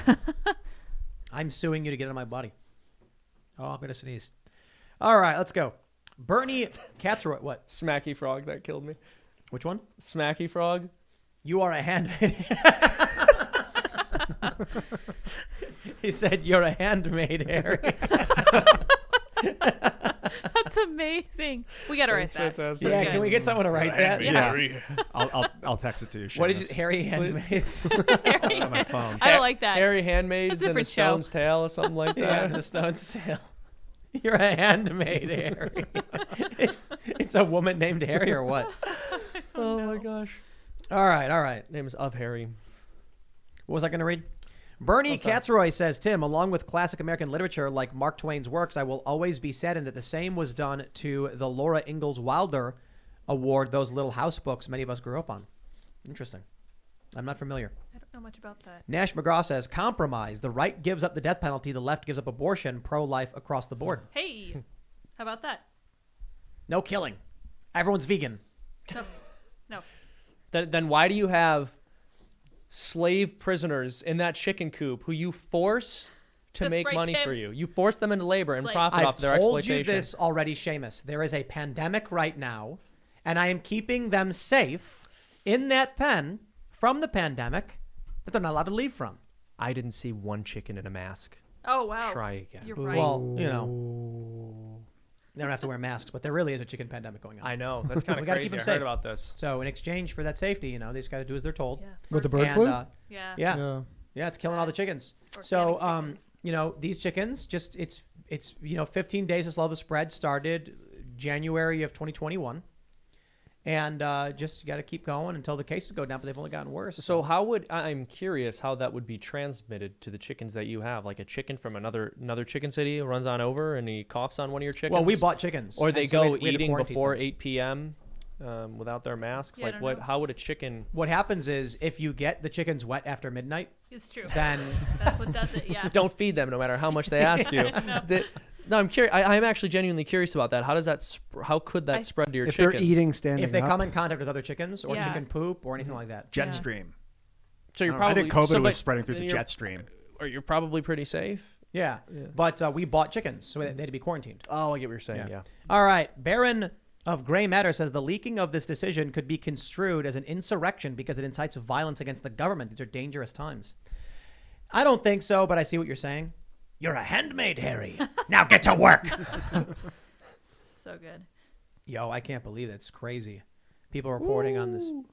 Just Roe v. Wade. Wow. Oh wow. Raymond G. Stanley Jr. says, wow, Seamus, yes, maybe a bit louder, sir. I'm sorry. I was very happy when I was yelling about. What was Roe v. that? Wade being Someone had a overturned. funny one, but it just disappeared. Did It you said, say Bro v. Wade earlier? Roe v. Wade. Roe v. Wade. Oh my god. There's a joke in there There is somewhere. a joke in there. Awesome. It's about like all the bro choicers who are like, yeah, I care about women's rights, and it's like literally just like wanting Exactly. consequence-free sexual access. Male All right, feminists. Waffle Sensei says the left argues the 14th Amendment prevents the government from intervening in a woman's personal life and choices, life, liberty, pursuit of happiness, and the baby is property. The right says the baby has human rights, so the left pretends babies aren't human. Agreed. That's the problem with the whole argument with the left is that, like I think it was Vosh we had here because we rarely have leftists, and he said when he was asked, I think Charlie Kirk asked him, when is a baby like alive? He said, I don't know, sometime after birth. And it's just like, come on. Like there are babies that can be born at like 21 weeks. Yeah, Yeah. That can survive. I asked this question of Vosh on Twitter. It's funny how like so many of these lefties just lose their minds and they're a waste of time to interact with. But with Vosh, I asked him if there was a procedure where a baby at any stage, a fetus, could be taken out and implanted in a faux womb. Do you think that should be mandated for all pregnancy terminations, or do you think it doesn't matter?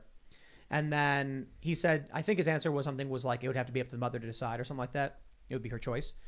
And then I asked him if a woman is punched in the stomach by a man and she's pregnant but miscarries because of it, should there be enhanced penalties because of the baby's death? Or, and if there are, should the charges be as the baby is the victim or the mother is the victim, or should there be no additional charges at all? And then he responded with the law has to be consistent and there would be additional charges or whatever, which didn't really answer the question. But my point was, if you want additional charges for punching a pregnant woman, what are those charges stemming from? The rights of the baby, like the baby was attacked and harmed, or the rights of the woman because the pregnancy is something special to her that you took away from her as property? I think it's the rights of the woman personally. Then the rights of the woman, then it wouldn't matter that she miscarried, Of course not. unless you consider the baby to be her property. In that case, her property was damaged. You know what gets me is like, I have no responsibility to keep you alive, Seamus. Like that's your job, and my job is to keep myself alive. So why is it these little babies are born and people feel like they have a duty or a right to keep, like they have to keep it alive? If no one wants it alive, Yeah. Also, because Like you're not my parent, but a parent does have a responsibility to care for their child. if there is no parent, or if the parent doesn't want it for whatever, I guess that doesn't want it is kind of what were you gonna say? If a parent has a child they don't want and they say just kick the kid out of the house, they go to prison. Yeah. Yeah. You'd have to give it up for adoption. Yeah, Yes. but you can literally take a baby and put it on the doorstep of a police station Right. and walk away. Fire department. Yeah. Fire departments. I You think- can't take someone else's baby and put them on No, you can't the do that, doorstep no. of a police station. Hold on, this just is- so so everybody someone knows. could give Don't do that. birth Yeah. and then put the baby on a fire department. This and is the then leave? crazy thing when you hear these stories about prom night dumpster babies. The woman will like in many instances has given birth and then just throws the baby in a dumpster, and it's like, dude, you can walk to a fire department and just knock and put the baby there, and it's legal. You're They allowed have to do boxes it. for it. As Yeah. long as someone sees it. No. You just like you put Then, the baby there. Then what responsibility does the fire department have of keeping that thing alive? No, it's not a bunch of Child alive. firefighters raising the baby. They Take don't fi- Grooming. what kind of Firemen. sitcom do you think this is going to become? No, it's they go find a home for it. Yo, that's a great idea for a Oh sketch. my I love god! it. The firefighters. The firefighters. Oh, will- hey, I guess we're raising this baby, Yeah, huh? let's go. You got to do a movie trailer sketch about that. Oh It's my like 12 firefighters, one baby. How is this legal? And then it's Hey, does anybody know how to change a diaper? and then it's like Clean it. Not with the fire hose. Not with the fire hose. and it's like they thought the only emergencies they'd be dealing with were fires. And then he's to like, cook. we got a level 6 stinker over here. And then they're like, but then it gets heartwarming where it's like the big kid's like 7 and they're reading the book and they're like, how to be a fireman. They're reading like the instruction manual. Yeah. First fire shot. He's like, he becomes a little psycho who plays with matches. He's like, No. he sees fire all the time. It has to end with like That's the one where they got to deal with the end of the kid, movie. the errant. the end of the teenager. movie is an epilogue where it's like 20 years later and the kid's just like 6'3", super ripped and like a heroic firefighter. No, I was gonna And say- he's like, this is a story about how saving a life is important. Well, this actually sounds more like a story about a superhero firefighter, and then we hear his backstory. And his backstory is that It's awesome. Oh yeah, it'll start with him explaining like, how did you come to be? Yeah, he's the narrator. He's like, well, all It's started a reveal. on prom night. Roe v. Wade was 2021. repealed. Yeah, the They woman had had no other choice. choice. All right. We have a lot of funny super chats, but we'll read one more because we're going along. We got to get this members only. All right. Carlos Toro says, Tim, how could those Supreme Court votes been so straight? As far as we remember, one of them couldn't define what a woman was.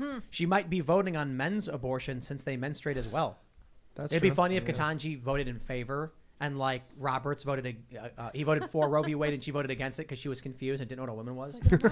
So it was like, it was supposed to be upheld, but she didn't know what a woman was, so she was like, men's rights. You know, I was told by a number of left-wingers that if men could get pregnant, we wouldn't even be debating abortion. Men can get pregnant. men can Turns out. get Sorry to tell you. As a Yeah, get with the times, handmaids. Menstruation. Come on. All right, everybody. If you haven't already, smash that like button. Subscribe to this channel. Share the show with all of your friends. Tell them, guys, this is the best show. You should watch it because that really helps. We have spent $0 marketing this show. What's up? The final super chat.